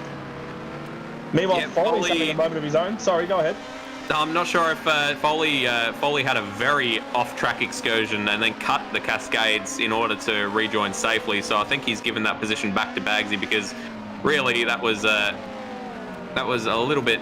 You already had the position done, I guess. I don't know. Anyway, he's right behind Bagsy. Bagsy's now given him the position going through Druids. So Brenton Foley is up into second. He's all over the place, and he's now can set off after Berto ahead in first. After you, says Brenton Foley. No, after you, says Bagsy. No, after you. No, you. Very polite race for second at the moment. And Ziras. Decent Madge is going hello, so he's in fourth at the moment. Where's Ziras at the moment? He's In the down. pits. He's in the pit, so he had damage from that crash, I imagine. So I don't think he's even a factor for this race. Bloody hell, how are our predictions going? Absolutely. So I was gonna say that that Berto will be hurting from gaining no points whatsoever in that first race, but at this rate, it looks like Ziras is going to be gaining no points in this race. He is only just leaving the pits now, as you can see on your screen there. So he is going to be rejoining a lap down, and closest runner up the road from him will be Zarlingier. Who is right Actually, behind him? Zarlingier is about to lap him. He's 12. Yeah. He's in 12. Fine. Yeah, Ziras still looks like he's got damage. He's gone straight on at the at Denton's, I think that was, and he is well and truly in last place. So very unfortunate start for him. So Sam Smith, I imagine that's going to be looked at after the race. That looked like just a bit of messy racecraft from everybody. Everyone was sort of together, and we see some more messy racecraft, goofball antics, and then he gets collided into by Resist, and then Nether into Resist. So we've got 3 cars at the last corner making contact. So that's very messy from all involved. Goofball antics still trying to recover to the track, trying to find a gap to get into. He's now found one. He's had to go right across the track, so he's down into 12th place. Ziras has just unlapped himself from Goofball antics, so that's a plus side for the ZMB Racing team driver. But that looked a little bit messy from all involved. Just Ultra chaos, F, isn't it? as Lewis Wedding. Ultra F. So we've got 2 capital Fs and an Ultra F from Lewis Wedding in the chat. And that's pretty applicable, isn't it? Let's just have a look at what's actually happening right now. Bagsy is heading a 5-car train for 3rd place at the moment. He's got Decimage, Roadhog, Greg Tara, and Sam Smith all line astern behind him. Decimage is going to have a look up the inside into Druids, I believe, or is this the Lodge corner? I think this is the Lodge corner. Decimage is going to have a look. He can't quite do anything here, and Roadhog is going to try and take advantage as well. But they're all still line astern, so Bagsy's doing a pretty good job up in 3rd right now. I'd say that of these 5, Sam Smith and Greg Tara should be able to easily pass the 3 ahead, but they're all sort of battling amongst themselves, which makes it very hard for them to place their cars in such a way that they're able to get a job done. And as it stands, looks like they're going to be struggling for a little bit longer. Here we go. So Goofball Antics looks like he got spun out by himself, and then Resist just unsighted, as you saw on that pre-race graphic, unsighted coming around that corner straight into Goofball, and then Netherelmian as well. So they are currently sitting down in 10th place for Nether, 11th place for Goofball Antics. Tyrrell has DNF'd, we missed that, and Resist down in 8th. So not a good start for any of those drivers. No, this race has really been blown wide open, and Ziras is back in the pits once again. So if his race wasn't over before, it's certainly over now. I imagine the only reason he'd be getting out there at this stage is to get some lap times in and just hope for attrition and see if he can make some points up. He's on the track for 1 point, so every point counts. It certainly does. We're just having look at this battle between Roadhog and Sam Smith for 5th place at the moment.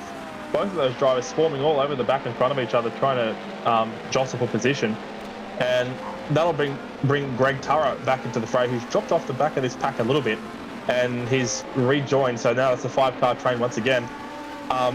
Josh Bagsy really channeling Yano truly and keeping all these cars behind him right now. He's doing a fantastic job. But Sam Smith's going to try and have a look up the inside of Roadhog as they go down towards Druids. And, very sideways through there. He's going to get the pass done, yes, for the time being. So that's put Sam Smith up into 5th place right now. And Bagsy's run very, very wide onto the grass there. So is Greg Tara, as a matter of fact. that'll lose a little bit of speed for those two. So Decimage is going to have a look up the inside into the Lodge corner, but nothing doing this time around. But Decimage has really been struggling to get past Josh Bagsy. So he's now switching his tack to defending against Sam Smith, who knocks his rear bumper off onto the main straight. So Sam Smith is driving very aggressively, trying to make his way back onto the podium for race 2 here. Yeah, Bagsy is. I don't think it's controversial to say he's a bit of a defensive expert. He's very good at placing his car in the exact place where you do not want it to be as the car chasing him. And he's also, especially this race so far, I've noticed he's pretty fearless with throwing the car into the apex, regardless of if there's someone trying to poke their nose up the inside. So I think people kind of learn that and think, it's better for me to wait than to try to stick my nose up and get it cut off. So maybe a little bit of Viet and Senna for Josh Bagsy, where he's scaring people into not trying. He tries to cut across the front of Decimage there, had a much better run through Druid's corner to Decimage, and now Sam Smith up the inside of Decimage, so it might be a two-position swing for Decimage, and it is. So he's lost a position to Sam Smith, and he didn't gain the position on Bagsy. Now Sam Smith alongside Bagsy going down into turn 1, Matty.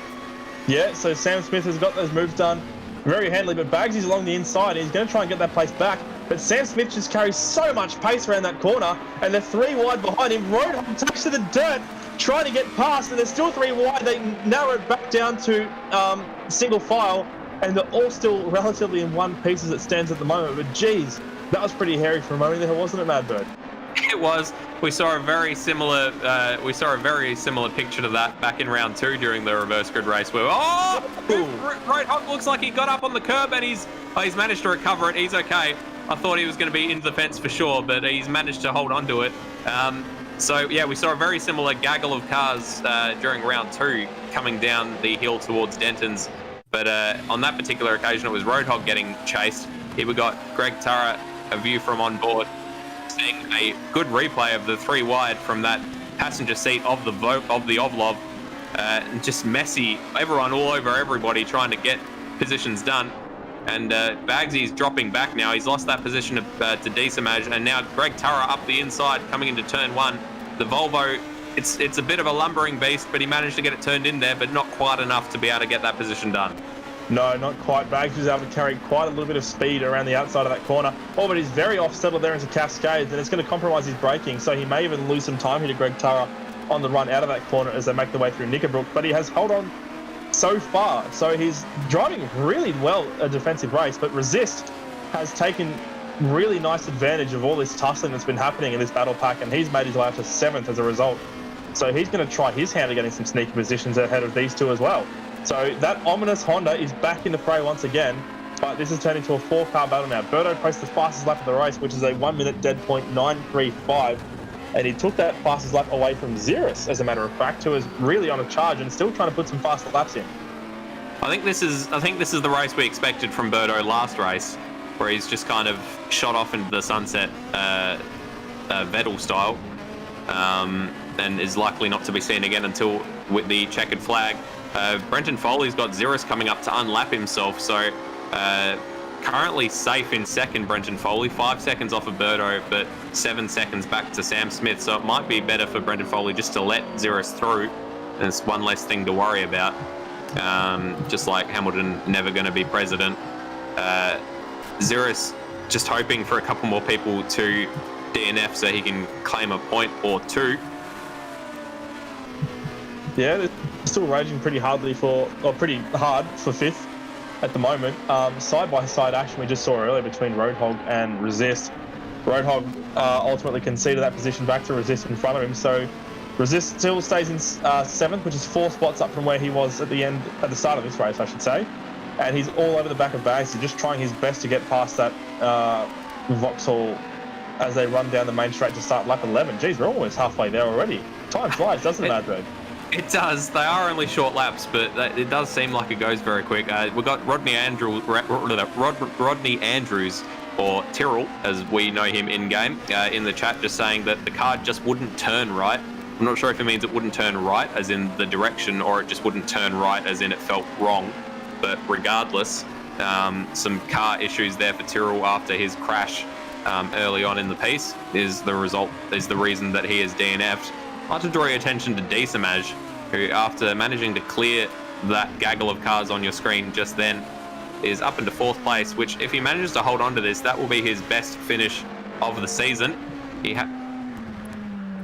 That looked like a little bit of contact there in the background. You could just see between Resist and Bagsy. So I'm not sure if that was what the case was there. We'll see if we can get a replay. Here it is.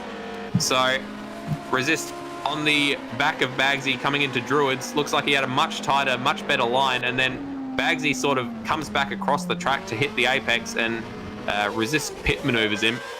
I'm not sure that, because it looked as if Bagsy was going to be running wide, which is probably what Resist figured was going to happen. There you go. And then he cuts back up the inside. Oh, that's a tricky one to call.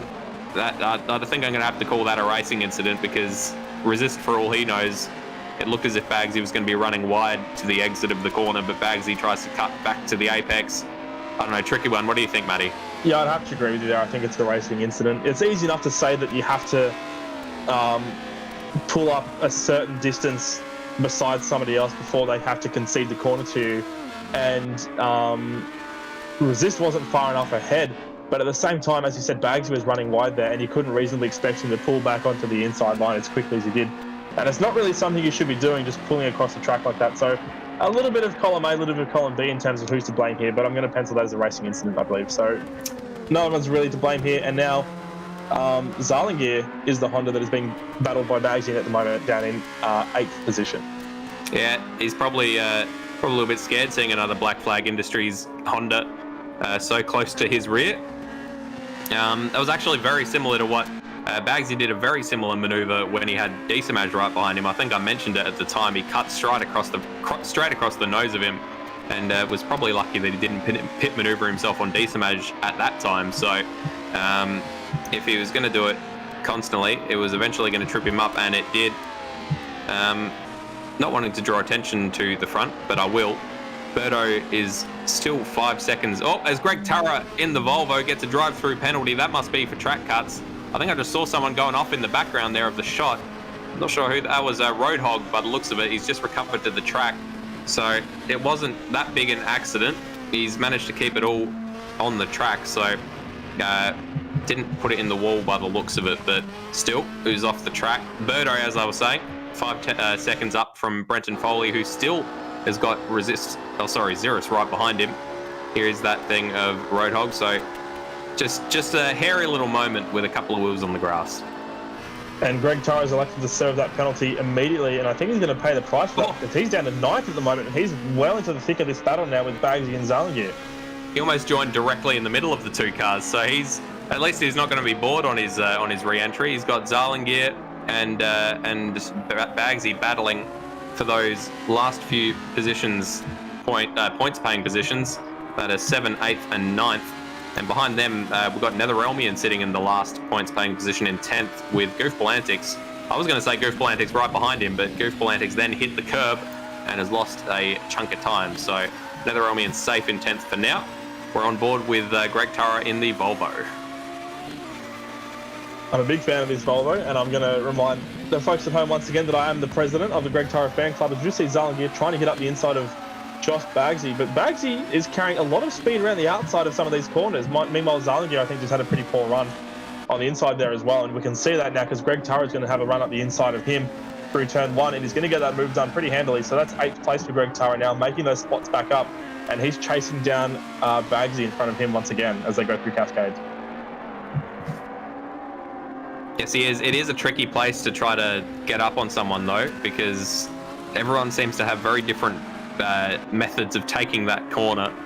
And if you're not expecting someone to get sideways there or something, there can very easily be some contact. But it looks like he's just biding his time. That Volvo, as we know, has a lot of power, at least in comparison to that Honda Accord ahead of him. So if he just keeps chipping away, he should be able to get up alongside at some stage and take that 7th position for himself. Yeah, it's good to see this battle is still raging on. Meanwhile, we're going to have a look at... I'm just going to do a quick stock take, I think, is a good call at the moment. We'll see where the rest of the field's running. So Berto is currently leading this race, still having a really, really strong race. And he's got a gap of just over 7 seconds on Brenton Foley, who's really doing a good job to hold on to that second at the moment. and he's not able to re-lap Ziras. So Ziras has picked up the pace once again, and he's sitting in front of him already a lap down. So those two BMWs are even pace. The difference being Ziras having that crash earlier is a couple laps down. So Brenton Foley is second as it stands. Sam Smith is about 6.5 seconds behind him in a very lonely third. So the three drivers on the podium as it stands at the moment are pretty far between. Next on the track is Dieselmaj with another gap of 7 seconds behind him. And we've got this Resist in the Black Flag Industries Racing Honda, who finished third in the last race, having a pretty good points haul this time around. Is just over 2 seconds behind Dieselmaj. And then we have this Roadhog is doing quite well in the Audi in P6. He was able to escape all the trouble and the battles he was having earlier, and he's now sitting in 6th at the moment. Josh Bagsy is currently leading the battle for 7th ahead of Greg Tara in 8th, who had to serve that drive-through penalty.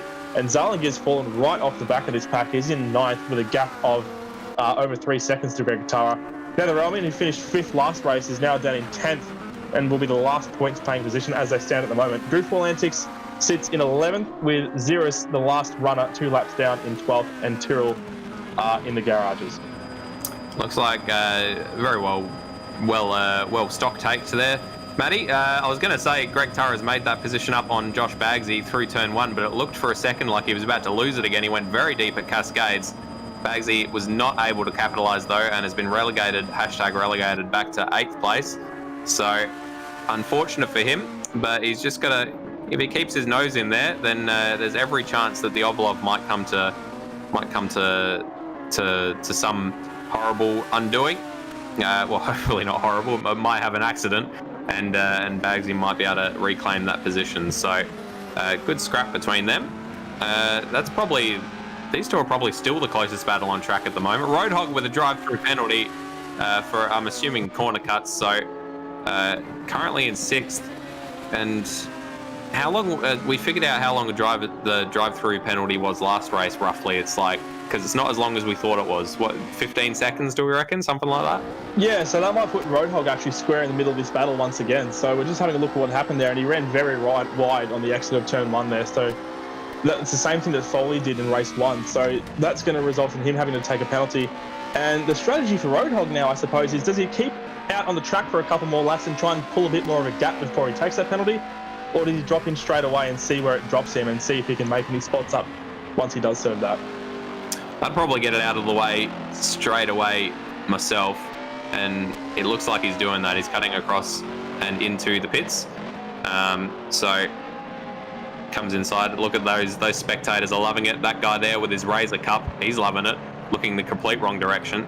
But he is looking the right way for the cars on the track, but he's missing the glorious Audi of the Infineon Audi Sport team as he exits the pits, and he is going to join right next to Bagsy. So very well called, Matty. That was about 13 seconds on the dot that he was in the pits. Oh, it's a very wobbly entry into that corner though. He's held onto it for the time being. He's driving defensively now, and Bagsy's shot off the track a little bit there as well. So Zarlingier's taken a spot, and Bagsy's nowhere to be found. There he is. You think he's spun out, as a matter of fact, in Cascades. Yeah, it looked like it was self-inflicted, or maybe up on the curb or something. He's now looking like he's going to lose a position to Nether. Nether currently in 10th and the last points-paying position. Goofball Antics behind them, just licking his Italian lips and thinking that he wants one of these championship points that he's been hearing so much about. And if these two ahead of him come to blows, then could very well happen. Nether and Bagsy do have a lot of experience driving with each other, though. Just taking a look at the replay of that exit of the corner there, and we're just seeing what happened to Josh Bagsy, and he just got his braking marker all messed up and just spun out all on his own. So that's put him back a hell of a lot of time, and he's now got a gap of almost 9 seconds to the car in front of him. Meanwhile, Roadhog has now got Zarlingier for company, fighting over 7th place. Zarlingier right on the back of the Audi as they come into Cascades, and that Honda seems to be a fair bit quicker on the straight, which doesn't surprise me considering that the Audi is the heaviest car out there. It's a bit of a chonk, but the Honda probably doesn't quite have the power to take advantage of that as easily as, say, the BMW or the Volvo would. So he's going to have to pick his opportunity to make this overtake is Zarlingier. And as I say that, he's actually dropping away from Roadhog a little bit, down about 7/10, but I'm sure he'll be able to close that back up again. Meanwhile, Nether is on the inside of Bagsy, as they're coming through Druids. They're now running down to Lodge Corner. Now they're looking for the inside, but unable to do it on this occasion. Bagsy maintains that 9th position. Goofball Antics now right on the back of Nether. Got a lovely onboard shot here. Thank you very much to our broadcast director. As a little bit of a messy first corner for Bagsy has put Nether right on his tail. In fact, right inside his tail, it looked like for a second there. But he's managed to break that bump draft that he was experiencing and is still in 9th place. But this is shaping up to be a tasty little battle for the last couple of laps here. We have only got 2 laps left to run. Berto is on lap 22 of 23. So barring any horrible unforeseen incidents, it's looking like he is going to be taking out first place here in race 2. Still watching this battle. Goofball Antics is very much wanting that last championship point. He is right on the back of Nether as they're coming into Lodge Corner and is unable to get the job done, but he is threatening, is the alpha driver. His hands are waving everywhere in that cockpit, just thinking the amount of pasta that he could make with the sponsorship money he'll get from that one world championship point. Oh, and he might get it. Nether up on 2 wheels coming through turn 1. He's lost a lot of time, and Goofball Antics takes that 10th position. So that was just good old Goofball Antics pressure, keeping it right up the back of Nether the entire lap, and it forced an error. But someone who has made very little errors so far this race is Decimage, but at the moment he's got Resist breathing right down his neck. They've just started the last lap of this race. As I said earlier, this will be Decimage's best finish if he manages to hold on to that 4th place, but Resist is looking for yet another 4th place finish in this championship, and he is right on the back of the Peugeot of Decimage as they come through Cascades. At the front of the field, Berto's just come around the last corner. He's going to take the win in emphatic style. 10.9 seconds, the gap between himself in first and Brenton Foley in second. And Brenton Foley is going to come home in second. A consistent, quick, beautiful drive from the PBF driver to come home in second place there in his BMW. And Sam Smith brings home yet another podium. So the Sam clan must be going absolutely bonkers in their respective living rooms. Decimage looks like he's going to hold on to that 4th place. It's right to the line though with Resist, and he manages to take that, his best position of the season so far. Resist in 5th, so he'll be happy with that, starting near the back of the grid as well. And Greg Turra, after a drive-through penalty, is going to come home in 6th place, so he can't be too upset with that. Same with Roadhog, coming home in 7th place behind him, and Zarlinger in 8th place. Goofball Antics actually looks like Josh Bagsy made a mistake on the very last lap. He's down to 11th place, which has promoted Nether back up into the points. But Goofball Antics is an embarrassment of riches. He's taking home 2 World Championship points in 9th place with NetherRealmian in 10th. And there is Josh Bagsy, much like Berto in race 1, just finds himself grinding along that wall in the gravel trap. And Ziras was our last classified finisher, a lap down in 12th place, which is not what you expect when you think of the name Ziras. Sorry about that, folks. So the gap will still be the same between those drivers. I just had a bit of an issue there I had to attend to, and now I've returned. So unfortunately, it does mean I've only chimed in to see the end of the race there. But congratulations to Berto, our winner, Brenton Foley in second, who finished 8 spots up from where he started. And Sam Smith, our 3rd place getter, who was the most improved driver from where he started on the grid, having come up 9 spots. And Madbert, I believe you've got the podium sitters in the box with you. I do. Thank you very much for coming back in time for me to desperately gargle some water after those last couple of laps. But I am here in the box with Sam Smith, a double podium for the what are you in? The Peugeot driver. Very well done, Sam. How'd you find that race, mate? Looked like you were sort of in a race of your own. Yeah, it was much better than the first one, actually. It was a bit quicker, but I was racing by myself. But I don't know what happened at the start with Ziras. Did that look dodgy or what? It kind of hard to tell. Everyone was sort of squeezing up. We only copped one replay of it, so it probably needs to be gone back and looked at a little bit better by more discerning eyes. But it was a tricky one to call on the broadcast. It did. He did end up a lap down and in 12th though, so Not ideal. We'll see what happens to you. We very well might have Decimage having a podium finish for this race. Let's not talk about that though. You said you found the pace better. Was that just track knowledge, or did you make any setup adjustments? Or No, it's just track knowledge. So learned from the first race how to take the first corner to begin with. I was totally wrong with that in the first race. And so I wouldn't get track cuts there, and I'd get much better time out of there. That and many out of the corners. Good stuff. No, fair enough. And of course, we've had the entire Sam clan in the chat singing your praises. So any words for them? Thank you very much. Thanks for watching. Maybe I'll win next week. Who knows? Cross fingers. We now go to our second place man, Brenton Foley, who we were just ecstatic to see you up there and lapping quickly and consistently, mate. It looked like you were in with a shot for a podium in race 1, but it all sort of fell apart. Race 2, you managed to side your way up through the grid from a start near the back, and you were pretty much never looked back from there. How'd you find the race, mate? Really well. It's about time I got on the podium. I've had the pace at some rounds and absolutely thrown it away. Still battling to kind of keep the rears cool. I keep absolutely destroying them, which was my issue in race 1. But race 2, I got a wicked start, made up most of the spots before turn 1, which was awesome. And then I kind of knew that if I tried to run down Berto, I would end up slipping and sliding my way around the track with a lot of risk. So it doesn't happen often, but I chose to be a little bit more boring and take care of the car for that one and kind of secure second. No, absolutely fair enough. We were suggesting that you should probably do that.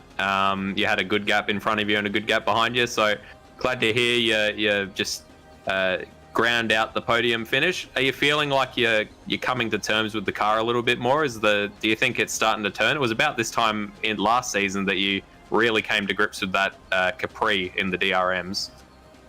I think so. It definitely helped that we'd kind of been to this, or a different layout of this track before, so I had like kind of a starting point and some kind of something to go off before tonight. But I am slowly getting the hang of the car a lot more.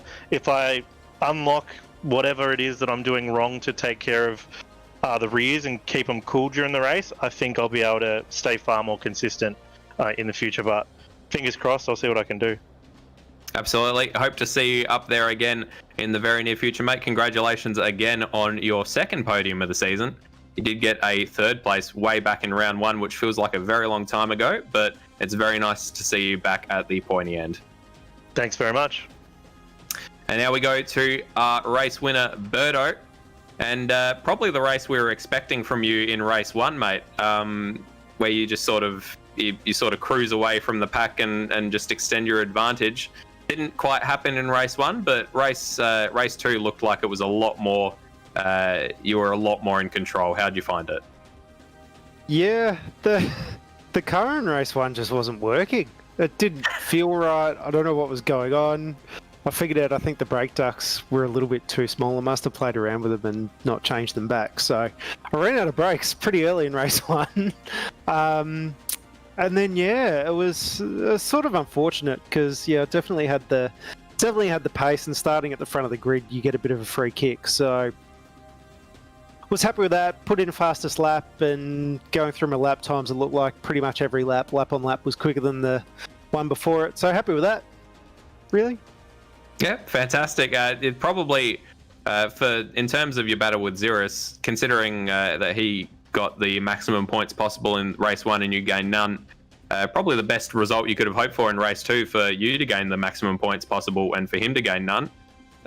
He does still lead you by about 33 points, I think. And if Stairs' prediction is, or Stairs' calculations are correct, there is the possibility for him to wrap up the championship next week.